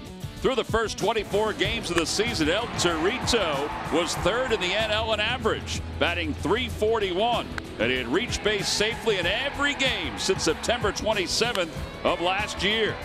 In addition to his bat, Odubel's glove has been working as well, making plays behind his pitchers and saving runs. All aspects of his game are brought to you by Independence Blue Cross. Live fearless. Well, that's the antifreeze. Down in Atlanta, they have the freeze running along the warning track in the 5th inning. And he got an early start on a youngster, and the Fanatic. Well, antifreeze sort of flinched at the last moment. The Fanatic decked him. The Fanatic went for the clothesline. Yeah. Oh, Chuck Bednarik. The freeze is really good, though. Oh, man, he can. It's a great event. He can run. Outside to it. You know, he's looking for a job, John. Graduated from college. He's looking for a full-time gig. He's on the grounds crew, the freeze. He's going to try to find something in marketing, sports marketing.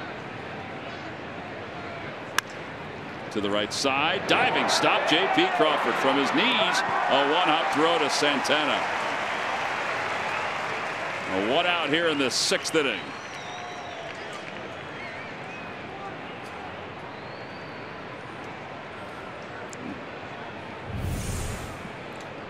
Well, JP might be struggling offensively, but defense hasn't let up. That's a great play, keeping the leadoff hitter off of first base for Aaron Nola. A one-hop throw to Carlos, and big out. Big out right there with this, who's coming up for the Braves. Breaking ball outside, 1-0.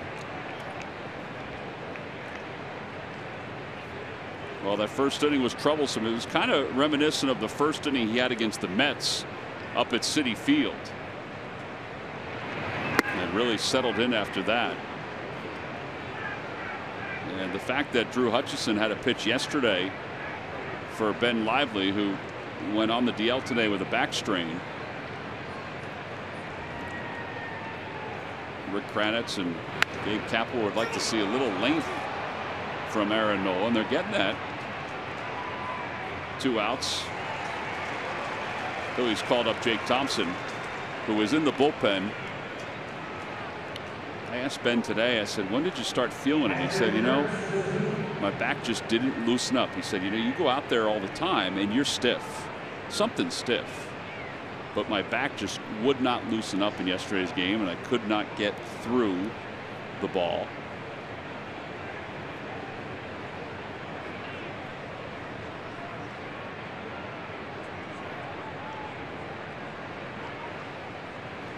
So Lively said he tried to pitch his way through it. Gabe said they talked about it in between one of the innings. Said he just couldn't do it. So Jake has been summoned from Lehigh Valley. There he is. That's the beauty of having your minor league AA and AAA teams within driving distance. Absolutely. And the fact that Lehigh Valley's home made it even easier. Curveball.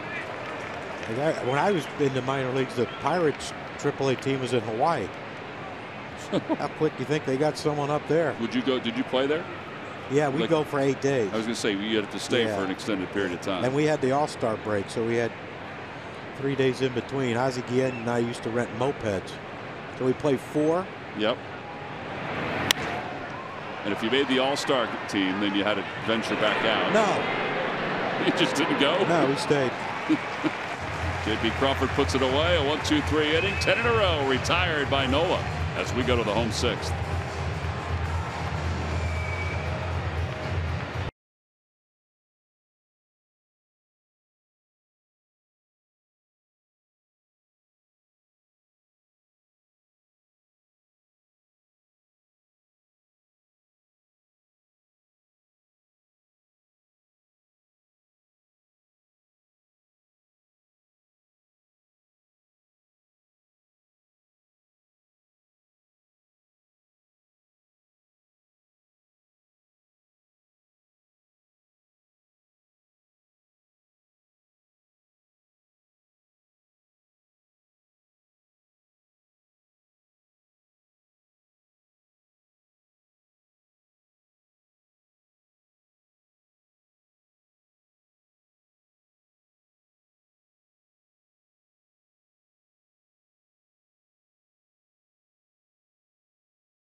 Call 800 Jeff now or visit jeffersonhealth.org.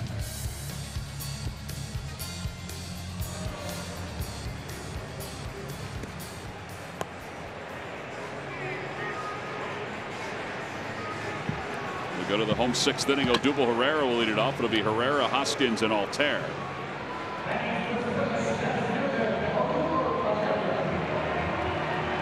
Odubel's homered, a 3-run shot that tied the game against Julio Teheran, who we said just didn't seem like he was normal tonight velocity wise. And Murph, I think we have an explanation as to why.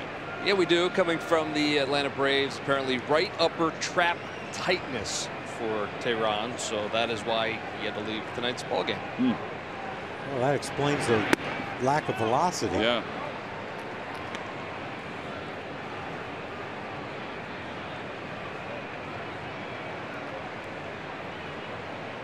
So the back of the shoulder causing some problems for Julio Teheran. 1 ball and no strikes to Odubel.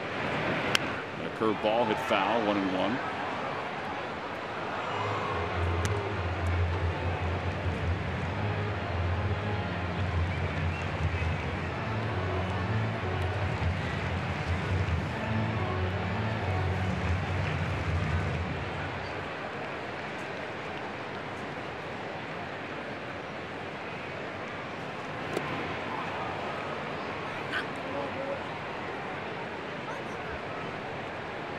Odubel not pleased with himself on that swing. Can't fault him for that.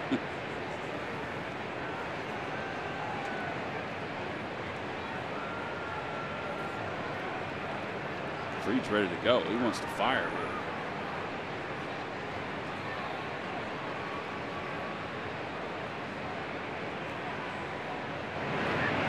In the air to right field. Markakis going back, and it is gone! A 2-home run night for Odubel Herrera. He made the adjustment from one pitch to the other, and the Phils are on top 4-3.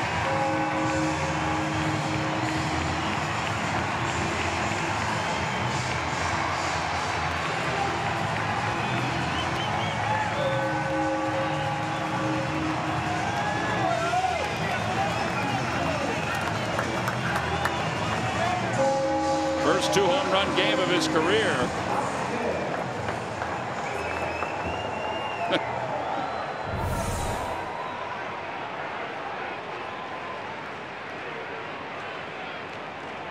I still think that was going out, even though the fan reached a little bit. Can't look now. No, he can't. It looked like it was high enough, though, yeah. John. Well, 2 home runs tonight for Odubel Herrera. He has all 4 RBIs. His average up to 352. Fastball 1-1 to Hoskins.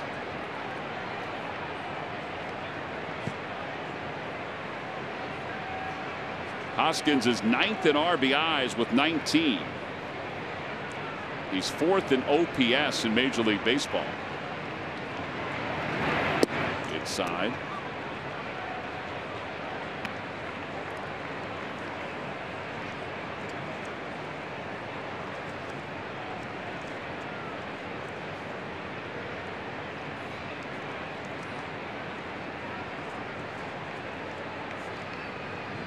Odubel's hit a home run 358 feet and one 349 feet in tonight's game, and just enough. Just enough. That one was a little higher than the first one. More majestic. You can tell by Markakis' reaction that it was probably going out.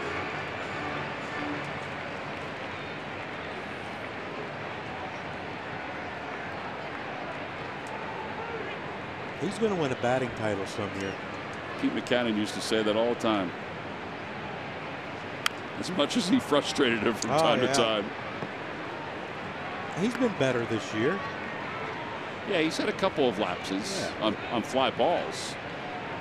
And the base running in an earlier game. Like I said, he's been better this year. But he certainly has made up for it on a number of occasions. Here's the 2-2 pitch. Inside, did he go? Yes. I think Reese thought he did too. And one away.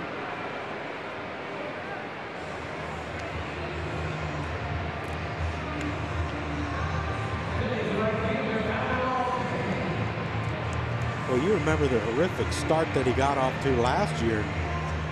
He had to battle and battle and battle to get it back up to respectable. Altair is 0 for 1 with a walk. Curveball.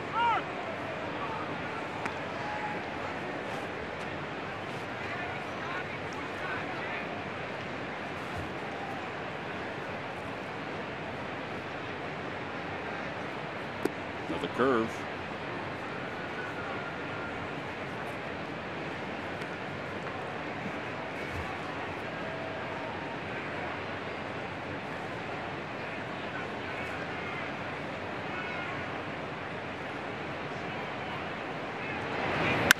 Out toward right field. Oh, there are 2 outs. Bring the family to the ballpark with our family packs. 4 tickets, 4 Hatfield Franks, and 4 Cokes for only $100. Available select weekend dates. Visit Phillies.com to get your family pack now.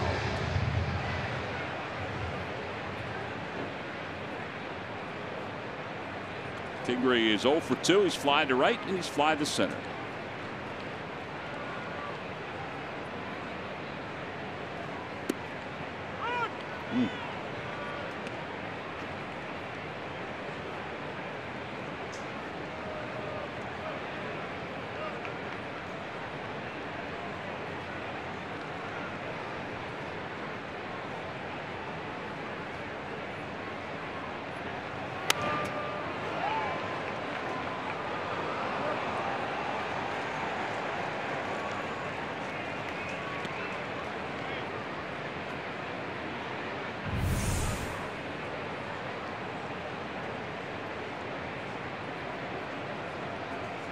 Boy. Sometimes you got to play the carom. Yes, sir. It's certainly softer sometimes. You ain't kidding. 0-2 pitch. Got him. Suzuki's able to hang on. 2 strikeouts in the inning for Fried, but Odubel Herrera's home run gives the Phils the lead as we go to the 7th inning.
Time now for your Delaware Valley Honda Dealers game summary.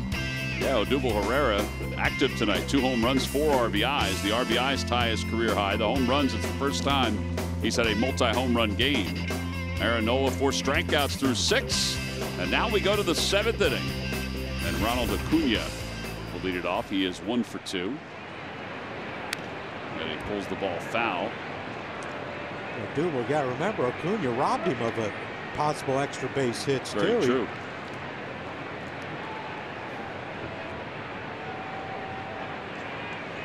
He'd easily be 3 for 3 with 3 extra base hits.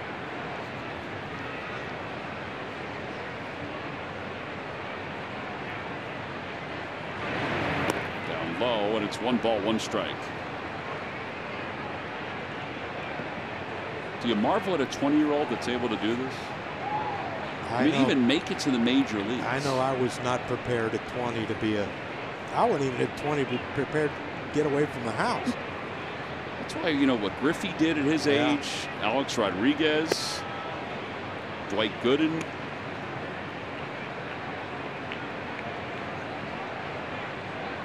You know, he's been playing professionally since he was 16, but still.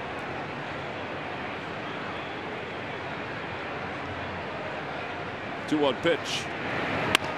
Back toward the middle, and a base hit.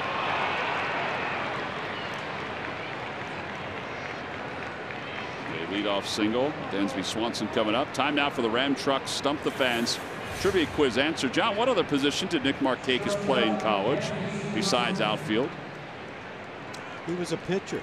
He was a pitcher for Young Harris College. And you remember a few years ago when Chris Davis had to pitch against the Red Sox in extra innings and he got a win? Yep.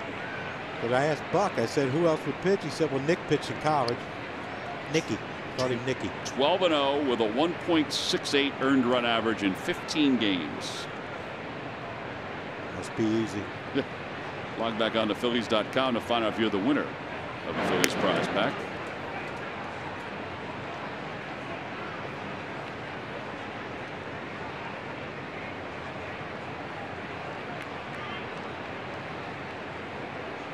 It's amazing the irrelevant things that I remember. That's a good one, though.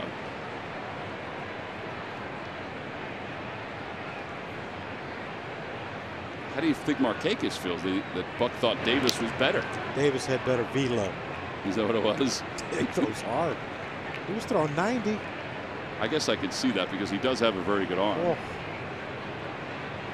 Well, now, I was told when Andrelton Simmons was here. Oh, yeah. That he and Freeman both threw 95 plus.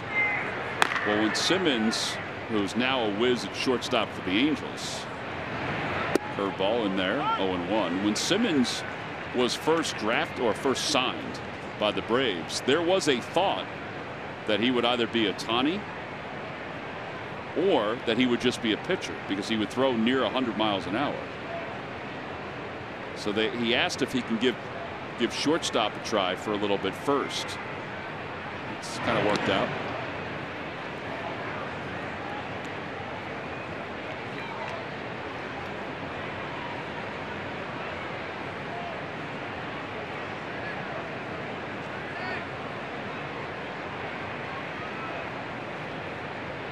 Flaherty's on deck. Pitcher spot up after him.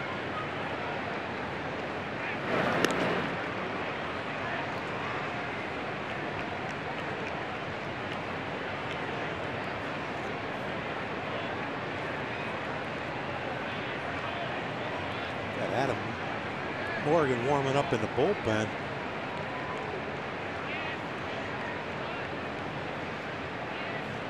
If there's any thought of getting him for Flaherty, he looks like he's trying to get. Oh man! Snagged a one-hop by Cesar. How about that double play? Santana hangs on the bag. 4-6-3. That was an inning saver.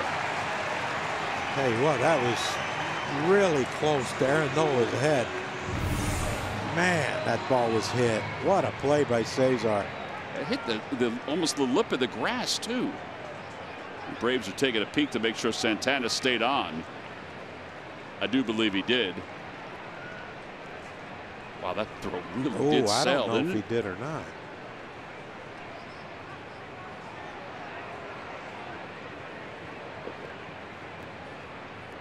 Yeah, he got it. Wow, that was a heck of a double play. And now Flaherty 0 for 2.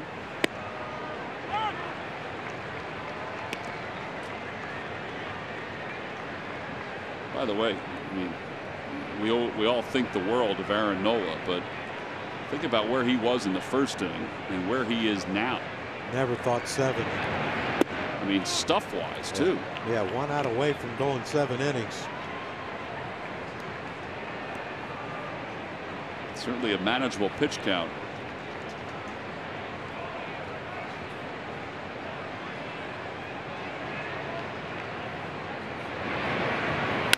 And a base hit up the middle for Flaherty. So his hitting streak against the Phillies is at 7. So he is aboard. Santana just bumped him as he came back to the bag.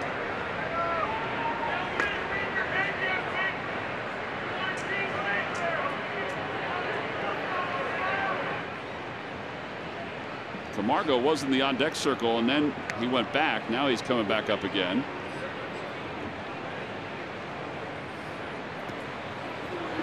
So Camargo will bat for Max Fried.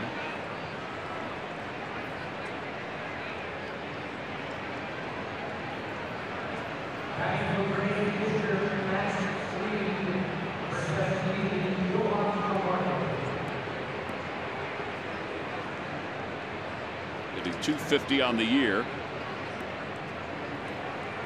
And Fried was pretty good. 3 innings. Only allowed 2 hits and the home run by Odubel.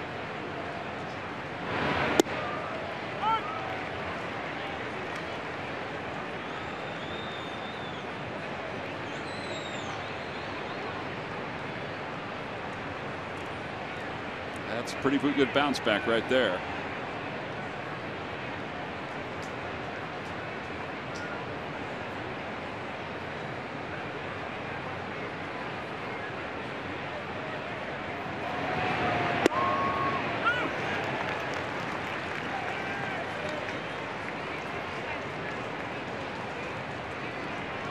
You going to show him a fastball here and then throw another curve?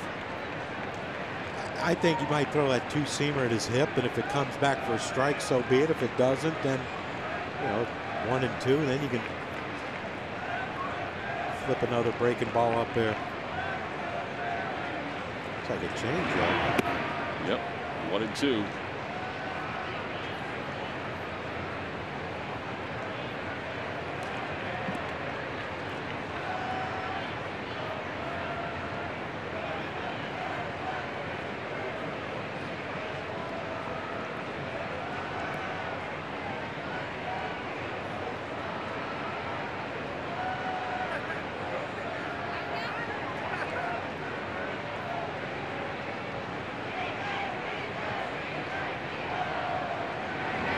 Fastball.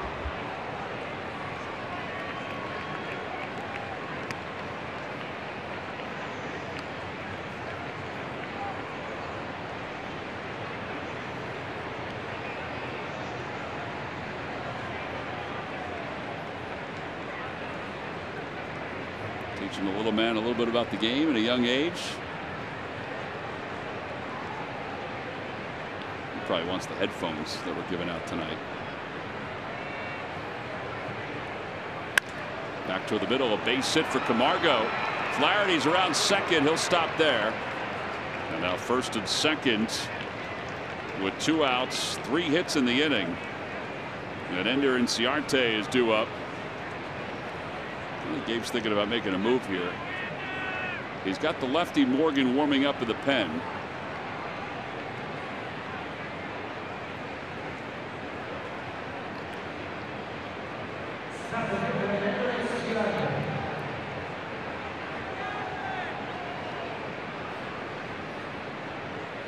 Credits just said 95 pitches. All right, here he comes. Now usually Gabe will signal right away. Maybe he wants to get a feel. Yeah, I don't think he's 100% decided that he's going to take Aaron out of this game.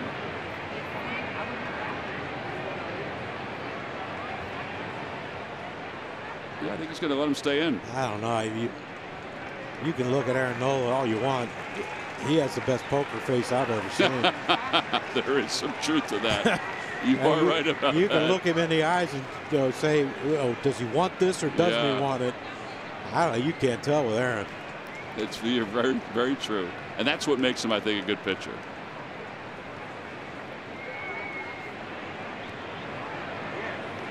So Inciarte is 0 for 2 with a walk. Probably not going to get overamped.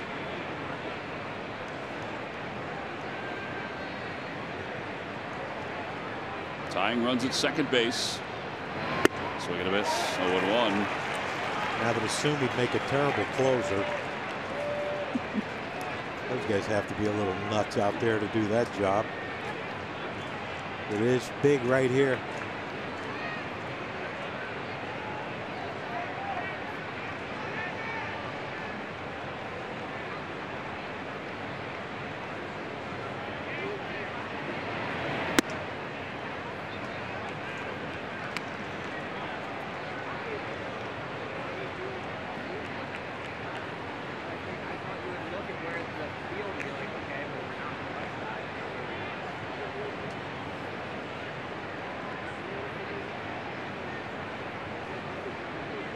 That little change-up grounder to Cesar. I think we'd all take that right now. Does throw the changeup and it misses low. Ooh, wow. 2-1. That one looked like it was right at the bottom of the strike zone. DJ with the hands, pitch casts. Yeah, right at the line. Should have been a strike.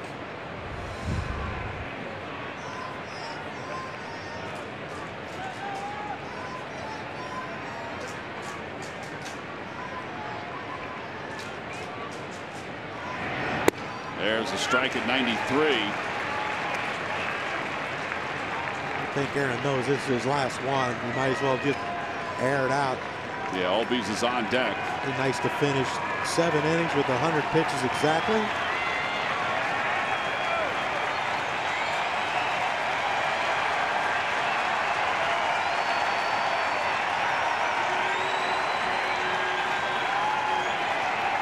See Aaron signaling to Alfaro to go through the signs one more time. 2 balls, 2 strikes to Inciarte. Now everybody seems set. Inciarte fouls off the high heat. It remains 2-2.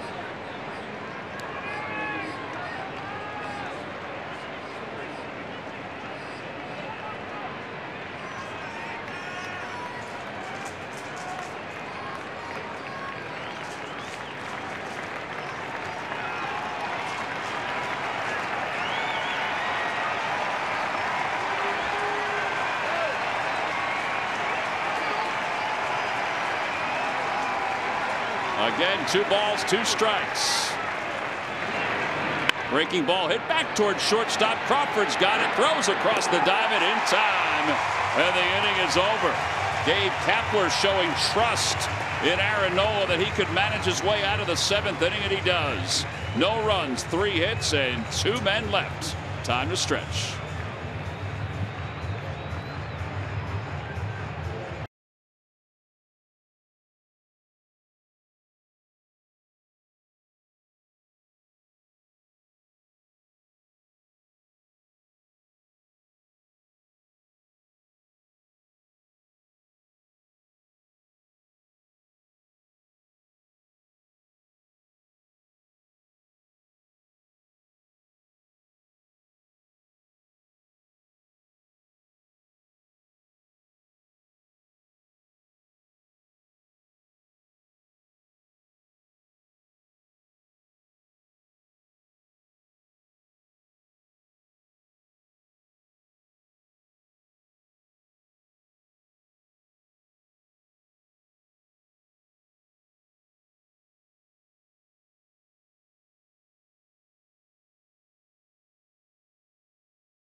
The 9th no-hitter in Phillies history, a 1-0 win over the Giants at the Vet. Ricky Leday homered in the first and then caught this one for the final out. One of 13 no-hitters in Phillies history. Cole Hamels, of course, had the last one in 2015. That's this date in baseball history, April 27th, 2003, guys. Yeah, that shot of Millwood hugging Jim Thome became a beautiful picture. That was part of a gift that Kevin Millwood gave all the people that were involved on the field, and also, you know, folks in the clubhouse and everything too. I mean, it was a great day. My son's first baseball game. Really? Yeah. He just over a year old. A year and 2 weeks. Did you remind him of it? No, he reminds me of it. He knows the old man ain't got the brain no more working. Aaron Nola, 7 innings, 7 hits, 1 walk, 4 strikeouts. Yeah, that was that day was. I mean, it was electric. I mean, obviously Bonds was in town with the Giants, so people were coming for that. And a ground ball inside the first base bag for Crawford, and he's going to get at least 2 out of this one. And he'll hold up there with a leadoff double. Add on, boys. Yep. Add on. 3rd double of the year for JP. I remember that day to be extremely hot. It was hot for April, yeah. And so I was sitting down behind home plate, and it was scorching. Well, Ricky said that the ball that he tracked down that we showed the highlight of, he said he really thought that one was going to drop until he got about 5 feet away. He's like, I can get this. And the Grissom ball, I mean, it was a mile high. But I remember leaving in the 7th inning. We went to a local pizza place to have some pizza, and we listened to it on the radio in the car on the way. Here's Alfaro with 1 out, or with no outs, I should say, and a runner at second. I had to leave early. I didn't want my son to drown with me sweating all over. Well, plus pizza. Love the pizza. Outside, 1-0. Now here's where Jorge has to take the same swing. Nice and easy. Let the pitcher do the work. Let your bat speed come into effect here. Don't try to muscle anything. Just nice and easy. Quick hands.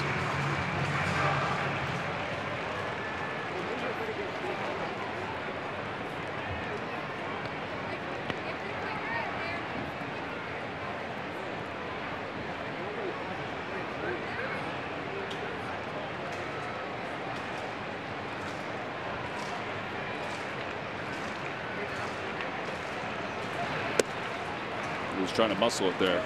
Yo, Nick. Yeah, you can see how his top hand rolls over, and that's why he's missed that outside pitch.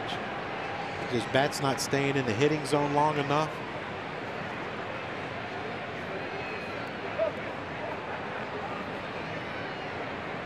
I think he's quick enough that if he just thinks, you know, try to hit everything to right center. If you're in front,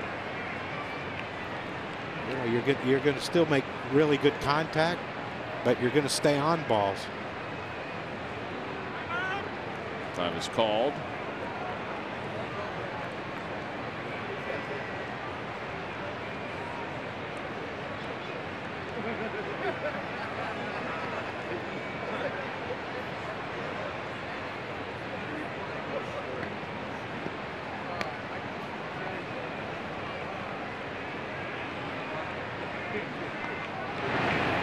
Inside corner, 1-2.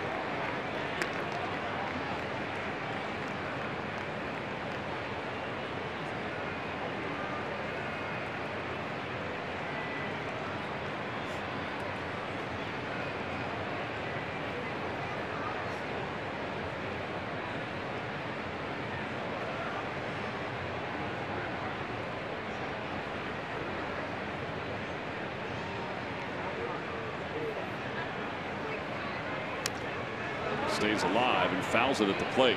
Might have gotten a piece of Suzuki.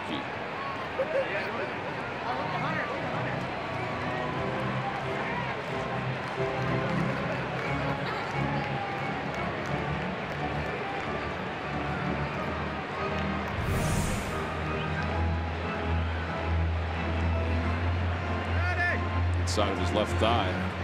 You know, you wonder if someday the catchers will wear like like football players have the they look like sliding pads, but they have, you know, thigh pads and, you know, not thick padding, but enough just to absorb a little bit of the blow.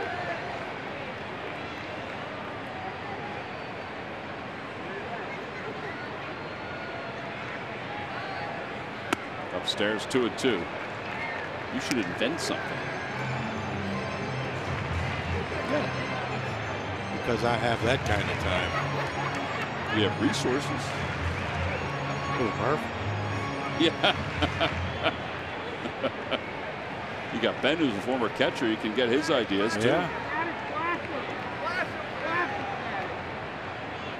But I mean, I'm pretty certain it's already been invented for football. Yeah, but not for baseball. Kicked around by Suzuki, 3-2. Might have caught a break there. That hit the umpire? It hit either the back of Suzuki's foot or the umpire. I feel like it hit a few things.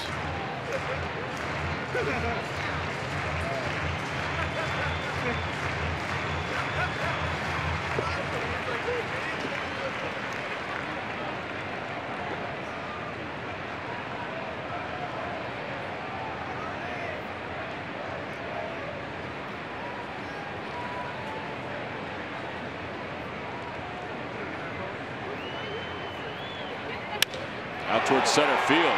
That's well hit. Inciarte's going back. It is gone! Into the bushes! A two-run bomb for Alfaro. Look at the reaction by the bullpen. And the Phils take a 6-3 lead.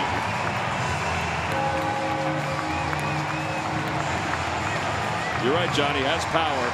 Unbelievable power.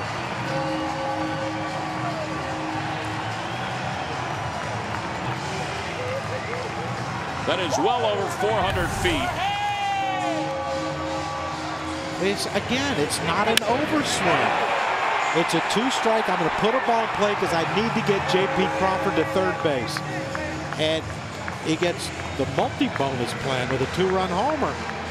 I mean, that's a line drive to dead center that went out. Yeah. And it wasn't a hard swing. Now, how do you convince him to do that take that swing every time? Maybe that convinces him. I'd hope. But, you know, the one he hit into the bullpen early in the season was an easy swing. Well, that's 415 feet. Exit velocity was 107. And now Nick Williams to pinch hit. And he swings at the first pitch. And lifts it onto the left side of the infield. Flaherty says he has it. One away.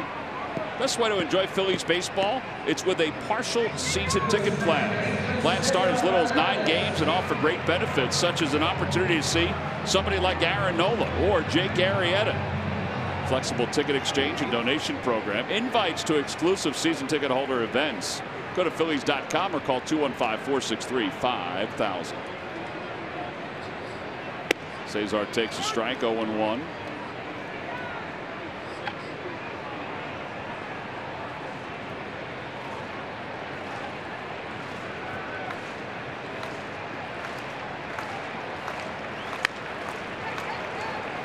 Oh, 2.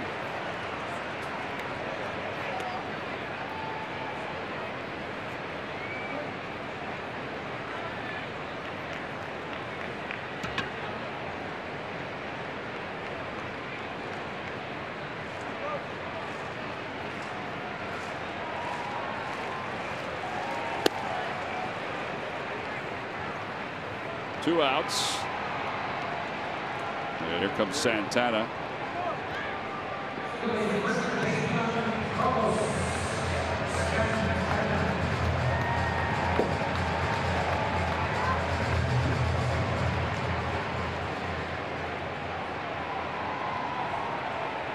Battery for tonight's game. Nola, after 3 runs in the first inning, is a totally different pitcher.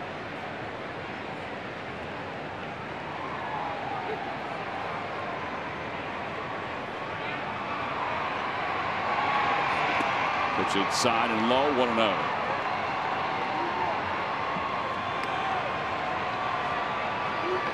The scoring summary for tonight. Take a peek. Yeah, the Braves are on top. 3-0 after the top of the first inning. But then Odubel Herrera in the bottom of the first, a 3-run home run. He added a solo shot later on. Inside 2-0.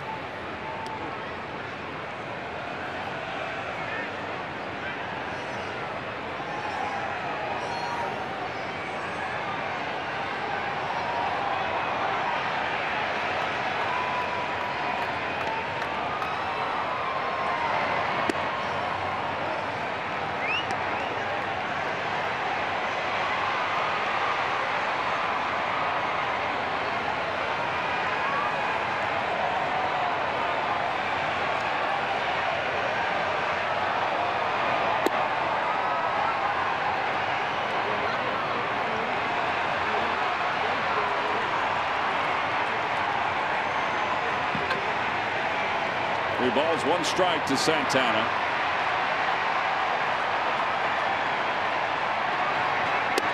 Inside, ball 4. Carlos walks for the second time tonight. And Odubel Herrera is coming up. T-Mobile built for baseball. Let's look at these 2 home runs. Well, the first one was just a line shot that tied the score after Aaron Nola struggled in the first. And he stays on a breaking ball by Fried. It's that ball just barely got over the fence, but they all count the same no matter how far they go, as long as they go over the fence. And that's our T-Mobile built for baseball. Brought to you by Dubes. Hey, if 2 is good, 3 is better. He's never had a 3 home run game. How do we know that? Well, he never had a 2 home run game until tonight.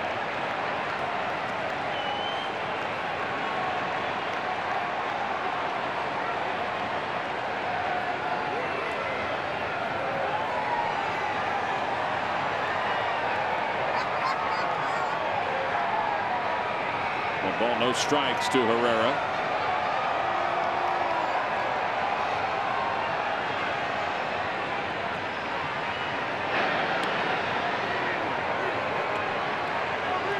Not so sure Carlos going to be taken off here.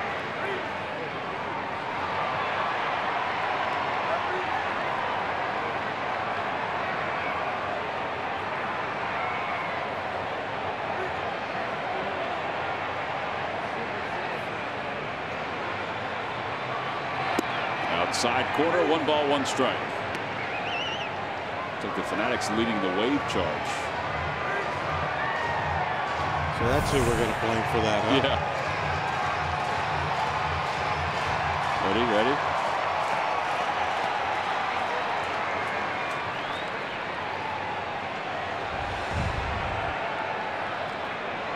Got a bad read on the wave. He did.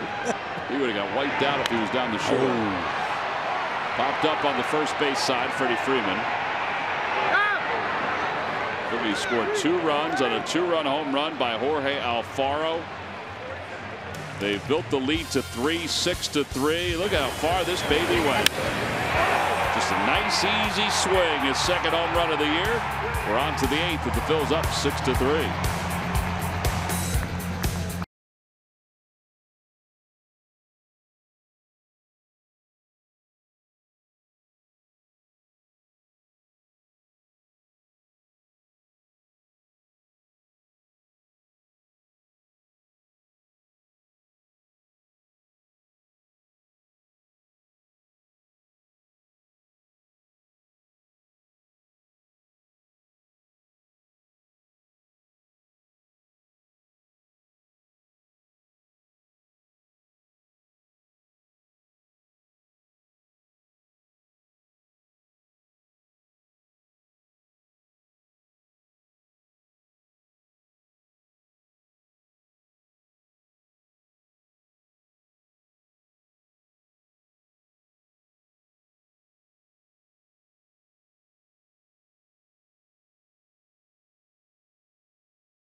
Thanks, guys. This Sunday, it's the Fanatics' birthday here at Citizens Bank Park. And earlier today, Adam Morgan and a couple of his teammates went to Nemours Hospital. They gave out the Fanatic floppy hats, and the kids got a chance to sign the Fanatic birthday card. And obviously, the kids who were at Nemours were not able to come to the Fanatic's birthday on Sunday, so the Phils brought the birthday party to Nemours. Andrew Knapp, Adam Morgan, both were there. That's pretty cool. Here's Tommy Hunter as we start the top of the 8th inning. And he's facing Ozzie Albies.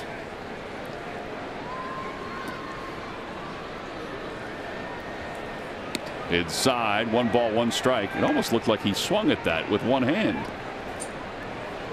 I know there was no intent.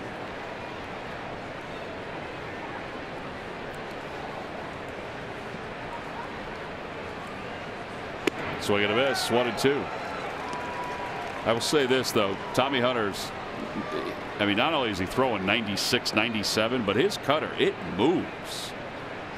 Now, we didn't see a whole lot of him in spring training.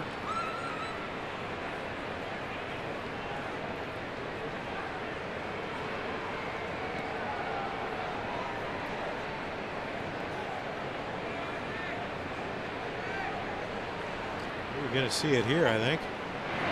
Swing and a miss. Got it with a breaking ball. And 1 out here in the 8th inning. Well, earlier today, the fans who came to the ballpark 15 and older received the Coca-Cola headsets. Well, Steve Summers, who we happily call Slap up here in the booth, and Joe Kennedy, they put together our very own microphone with the headphones. Phillies logo on one side, Coca-Cola logo on the other. I think I had it reversed there. Yeah, you did. Pretty sweet, isn't it? Yeah. I wore them on. I actually can hear you better. Really? Yeah. Sennheiser has nothing on these headphones. Sennheiser's the normal headphone that we wear.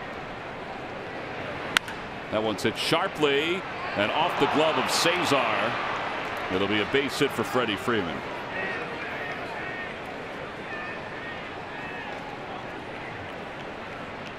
So Johnny Coca-Cola sponsored it tonight. Yeah. We're appreciative of that. Coke on the right, Phillies on the left. That was a cool giveaway. Yeah. I want to get some. Fans seem to enjoy it.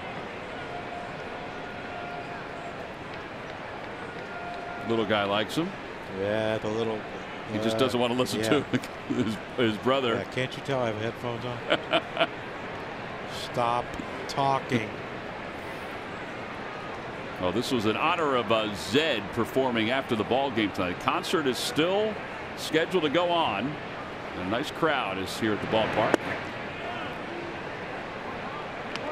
1 ball, no strikes. As we've explained to everybody, your game ticket is your concert ticket, and they're still selling tickets for the concert.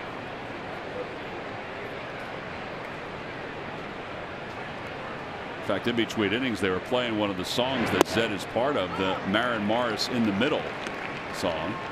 He wrote it and is on the song with Marin Morris. Who? Zed. I know they're playing. And Marin Morris. I don't know who that is. 1 ball and 1 strike. And Markakis checked his swing. No swing. I don't branch away from. She's a country singer. That's why I thought you would know her. I thought you said it was a he. Well, Zed is, but Marin is not. Good Lord. You know, you go away for a couple weeks, communication's lacking. 2-1 pitch, and it's 2-2.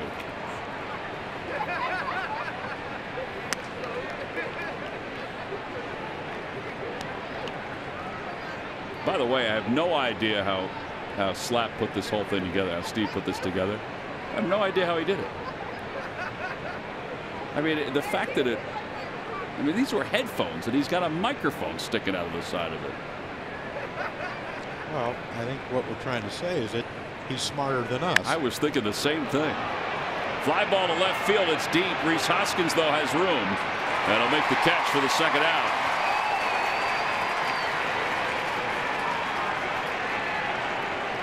Phillies baseball is brought to you by your Delaware Valley Honda dealers. Hurry to your local Del Val Honda dealer. Visit DelValHondaDealers.com. And by WB Mason. Who bought WB Mason for fast free delivery? Nobody does it better.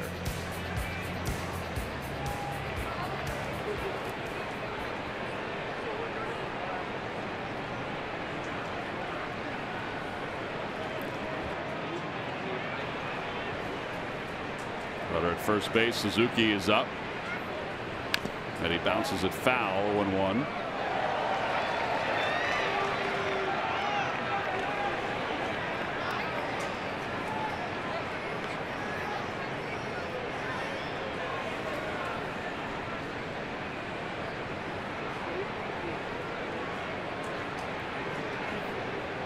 I wonder if we have StatCast for what Acuna just did in the on-deck circle. You know, he can run, hit for power, hit for average. I bet you can slam dunk too. No kid. Crawford quickly over to first off the glove of Santana. And that'll be the 5th error of the year for JP. And runners on first and second now for Acuna.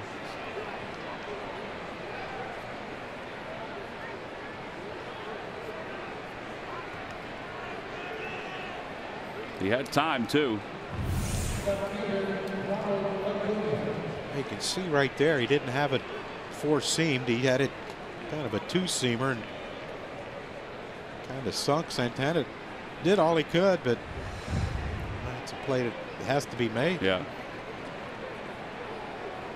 So now Acuna, who is 2 for 3 tonight.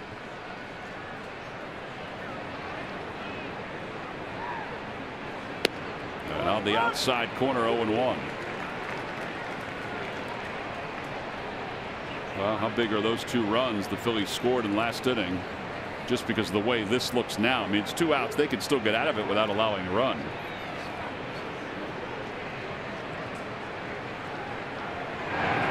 Back toward the middle. Tommy Hunter's got it. And they will get out of it without allowing a run. 1-3 on the putout. No runs, 1 hit. There was 1 Phillies error. Nice job again by Tommy Hunter. Well, it'll take us to the bottom of the 8th inning. Phil's up 3.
Yeah, he ran a long way to Rob O'Doul. His second hit of the game ended up with 3. If that one would have fell in, and Scott Kingery gets an unbelievable play coming in on that bunt. J.P. Crawford diving to Rob, another base hit, and that's the play right there, I think, of the game. That play by Cesar to Great play, too, by Santana. And those are Hyundai defensive plays of the game. Brought to you by your local Hyundai dealers. Peter Moylan will take over now in the bottom of the 8th inning. 11 games from Moylan, a 2.57 ERA.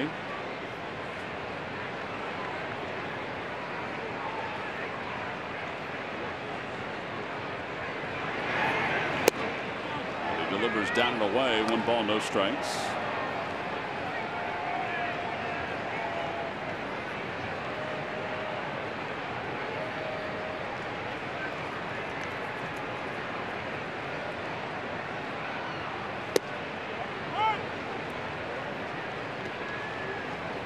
Slow night for Reese with only 1 hit, huh? Yeah, 1 for 3.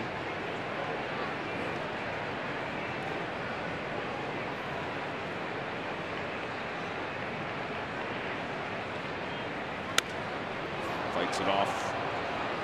And it's 1-2.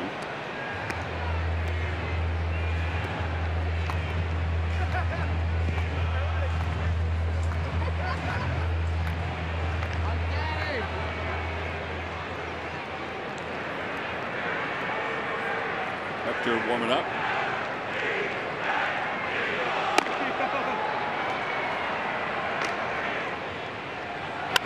Bouncing ball. That's a fair ball. Diving stop Flaherty. And his throw across the diamond, not in time.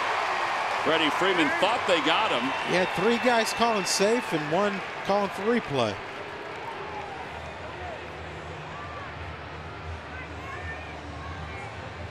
There's Walt Weiss. I mean, at this point, you might as well challenge it if you're the Braves.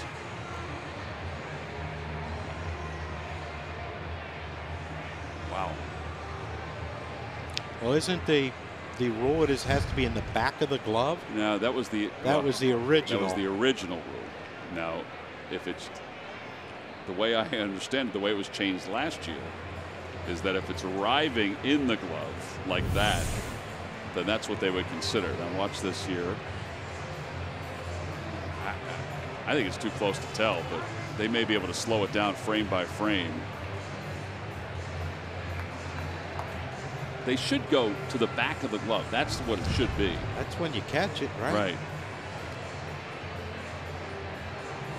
Think about that, though. If you're the first base umpire, Kerwin Danley, veteran umpire, think about how close that is. And he called it immediately, and they've got a review immediately, and they're going to say he is safe. I think Reese was trying to help him out. Yeah. He was looking up at the scoreboard. And it is confirmed. It's not stands. It's confirmed. Dusty's busting Flaherty's chops. So is Reese. Yeah. Well, ho hum, just another 2-hit day. Well, there you go. You were asking for it. Yeah. 2 singles there. I mean, come on. And now Altair. Hey, you take what you can get, Johnny. No kidding.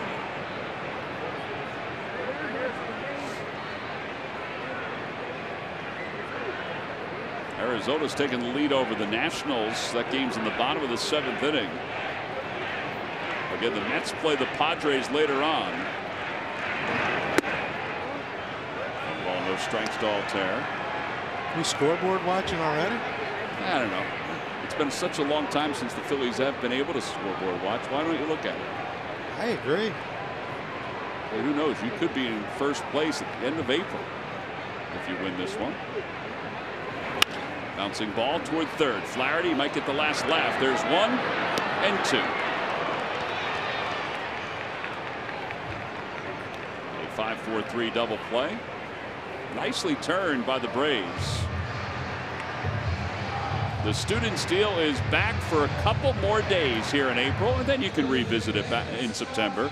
It's a $15 ticket plus a voucher on us from Ashburn Alley. The options out in Ashburn Alley include Chickies and Pete's crab fries, Tony Luke's, or a Hatfield hot dog and Coke. Good for any home game for the rest of April, which is tomorrow and Sunday. And then in September, go to Phillies.com/studentsteel for more info. Okay, their standings. Phillies half game behind the Mets as Kingery takes outside.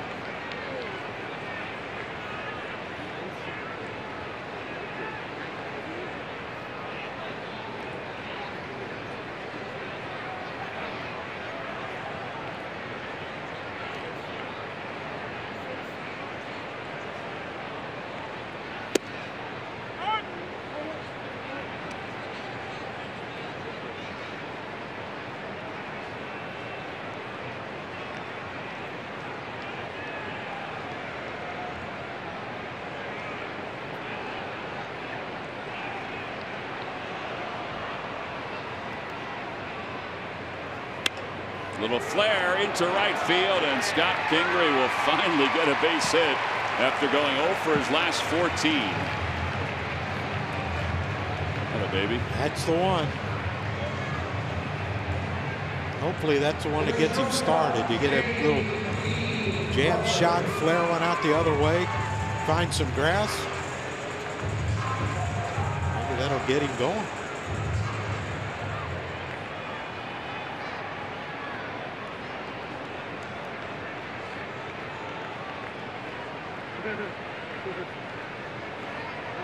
Crawford 1 for 3. At the knees, 0-1.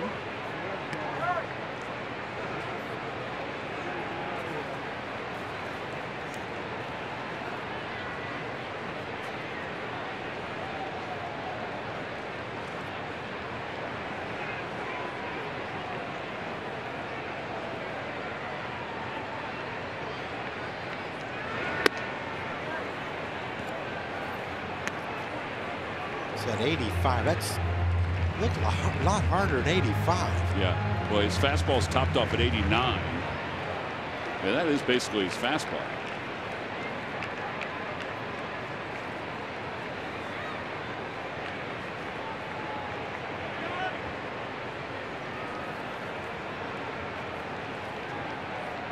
He nodded and then shook. The second one was location.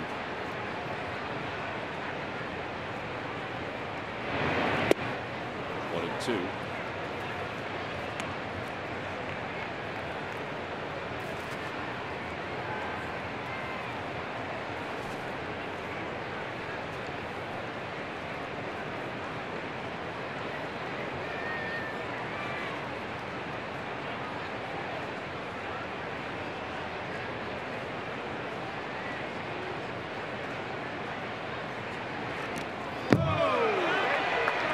Got a piece of Crawford. All right, Jorge, let's go, Jorge.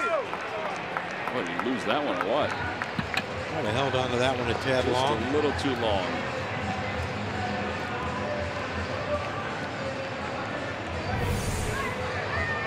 JP stands way off the plate too.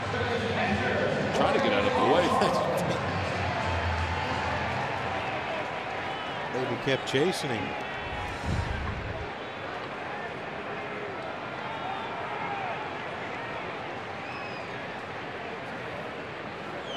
So now Alfaro's 2 hits tonight, including the home run.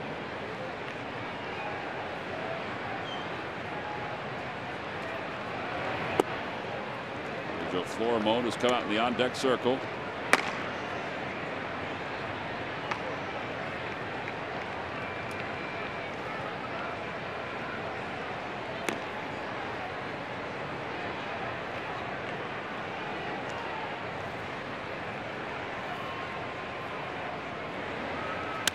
Fouled away.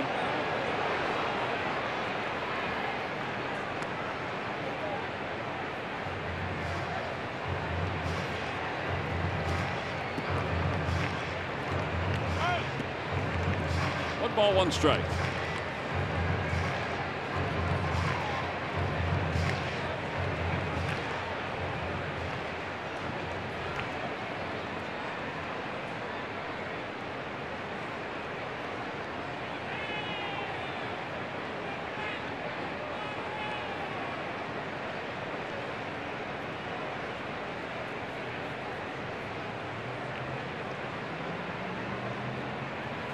Back toward the middle, and another base hit for Alfaro.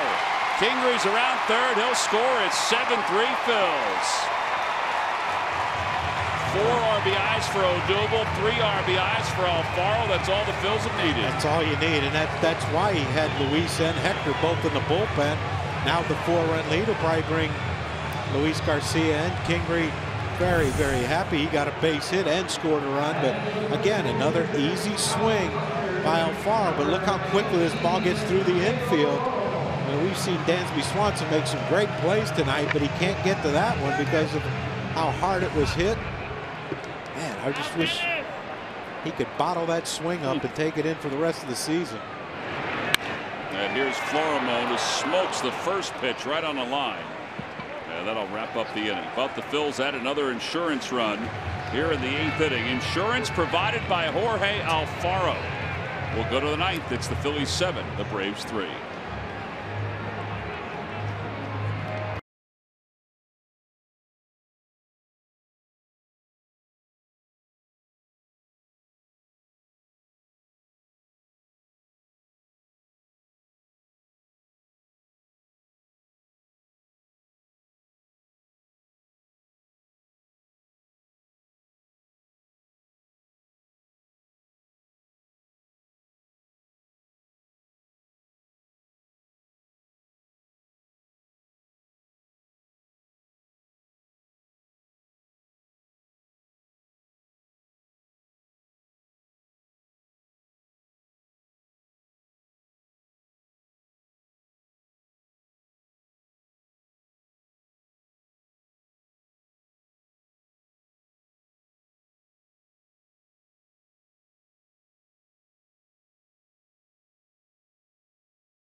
Tonight's game, and also of Aaron Nola and what he did. He allowed 3 runs in the 1st inning, but then was able to stay through the 7th inning. All that coming up on Cure Auto Insurance presents Phillies post-game live. We go to the top of the 9th inning. Phillies 7, Braves 3. And it will be Hector Neris that'll come into this ball game. I thought, like you, John, that they might bring Luis in, but Hector had been warming up for most of the half inning. That's right, it's Phillies country. Darn right it is. Phillies in 2nd place, half game out, could be in 1st by the end of the night. Sixers advance. Don't know who they're going to play. Thanks to the Bucks win yesterday against the Celtics. That's not a bad thing, though. Make them play more. Dansby Swanson leads it off, and that's going to be a long foul ball. Every time a Phillies pitcher retires, the opposition 1-2-3. Comcast will make a contribution to Phillies charities. Phillies baseball is brought to you by Xfinity, America's best internet provider, according to speedtest.net.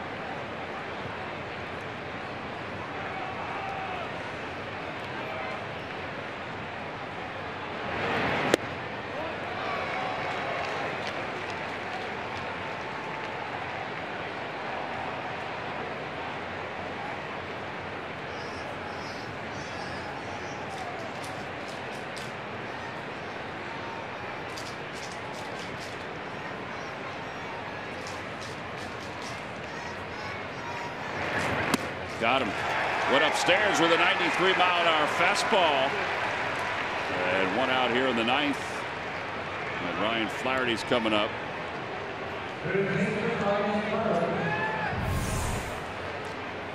Good old country hard ball by Hector. Just fired up in the zone with 2 strikes and see if you can get a chase. If not, it sets up that split finger for the next pitch. Swanson goes after it. Big first out of the 9th inning here. This is where you want a quick inning. You don't want the Braves to even think they can have a chance of coming back. 0-1 to Flaherty. Set the tone for the 3-game series on day 1.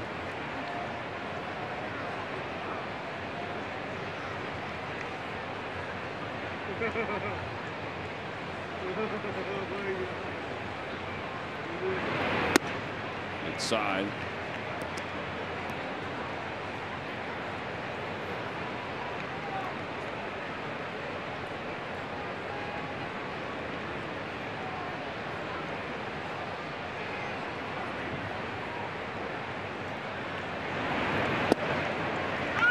Two.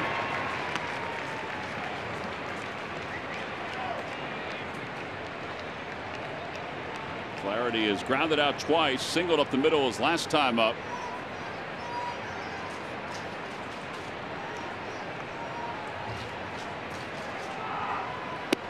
Oh man, that's a pretty good pitch.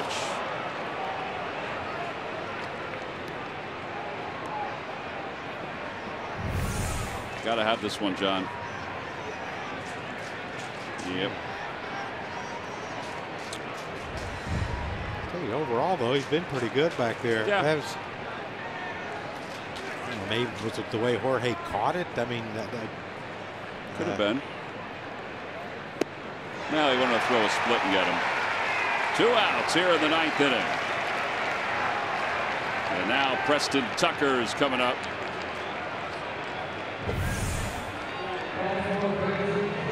That's a great late movement, and that's a great sign too for the Phillies. That Hector's getting that late movement on that split finger. Fastball's 93 to 94. Those are tough to hit. Mm-hmm.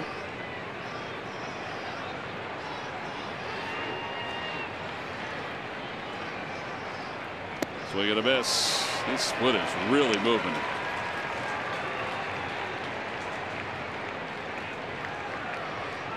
Tomorrow will be on the air at 6 o'clock. NBC Sports Philadelphia. Phillies pregame live presented by Cure Auto Insurance. Gets it all underway at 6:30 or 5:30, I should say. Swing and a miss. 0-2. Split running down out of the zone. Fastball's up.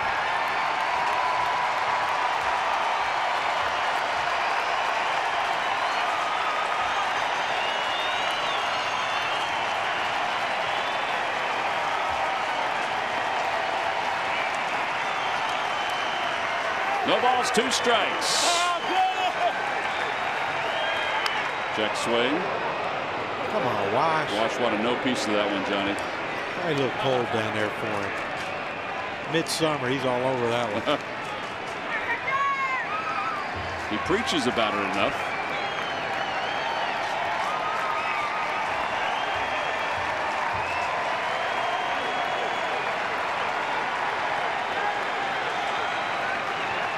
Now the 0-2 pitch.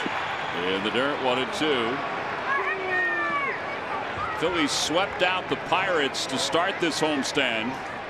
And then the Diamondbacks took 2 of 3 from the Phils. So far it's a 5-2 homestand. Trying to take game 1 against the Braves, a team that's won 4 of the 6 previous. 1 ball, 2 strikes. And a line drive off the foot of Neris and into shallow center field. And that'll be a base hit.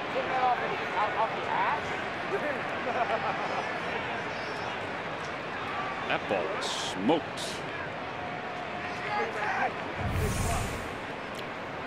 Hit him in the foot? Ooh, the calf. Yeah, the calf. Wow. He walked it off like it wasn't nothing, didn't he?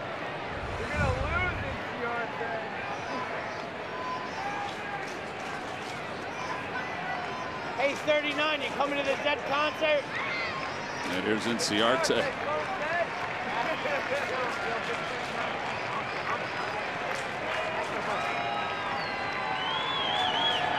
Got a strike. A split right at the knees.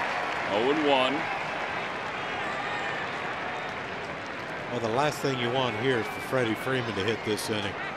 I would agree. 0-2.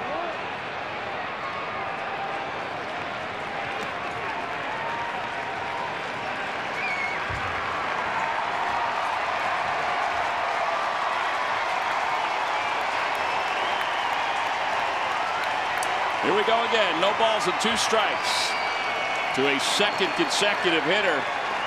1 out to get. The pitch from Neris. And it's spoiled by Inciarte. Hey, 39, you coming to the Zed concert? We'll do it again.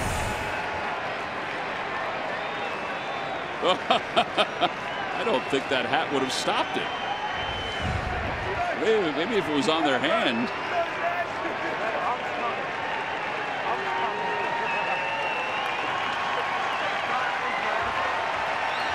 And again, the 0-2 pitch.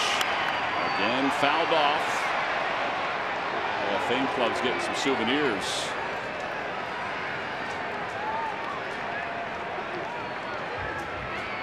Ciarte's chatting with himself, it looks like. Sometimes you have to have a little conversation. Remind yourself what you're doing at the plate and what the pitcher throws.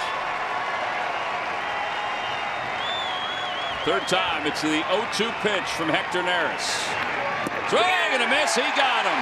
With the split, he has struck out 3 in the inning, and the Phils take game 1 against the Atlanta Braves, 7-3, the final score.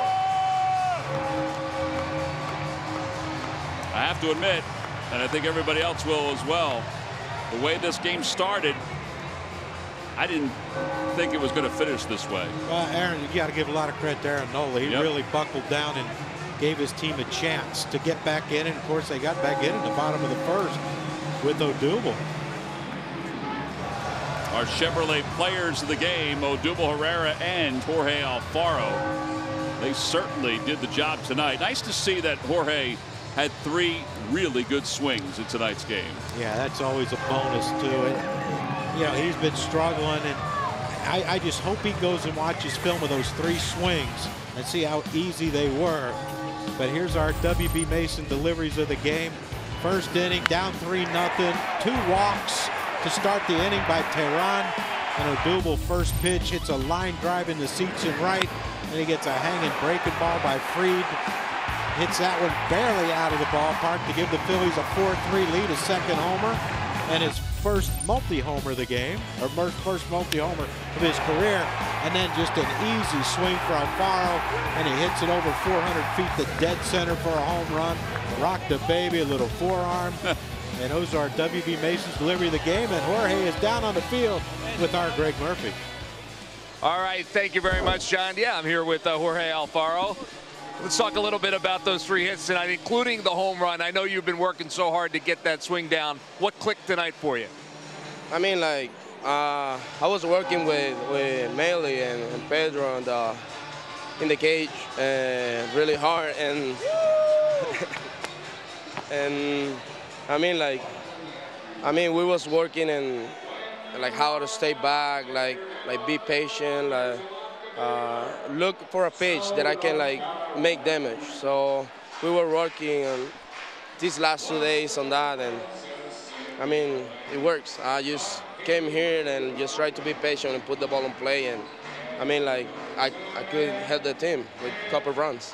It worked tonight for sure. You know, it's early in the season still, but these games against the Braves, you know, they feel like they really mean something. It's a, you know, obviously a division foe. How good is it to get a win against these guys? I mean, like, it's always good to get a win, and I mean, we're gonna treat every team like, you know, the same. We're gonna go out there and like compete, like how you see it, like all the time. Like we get out of that clubhouse just to compete and win the game. Real quick, let me ask you about Aaron Nola. First inning he struggled, but he was able to settle down and find his command. What was different from the first inning to the rest of the game? I mean, like, he just make the adjustments. I mean, it's impressive, like, catch a guy like that. Like, even the guys in the bullpen, like, they make the adjustment really quick. And I mean, like his pitches was, like, really good. And his changeup was, I mean, like, amazing today. So we just find out, and that was his best secondary pitch, and we just keep using it. All right, Jorge, thanks for your time. Great game. Congratulations on the win, guys. Back upstairs. All right, Murph, thank you very much. Here is Hector Neris finishing off the Braves, his 3rd strikeout of the inning. It's not a safe situation, but he was all heated up and ready to go, so he was able to come on and get the last 3 outs. So the Phils have taken game 1 of this 3-game series against the Braves by a final score of 7-3.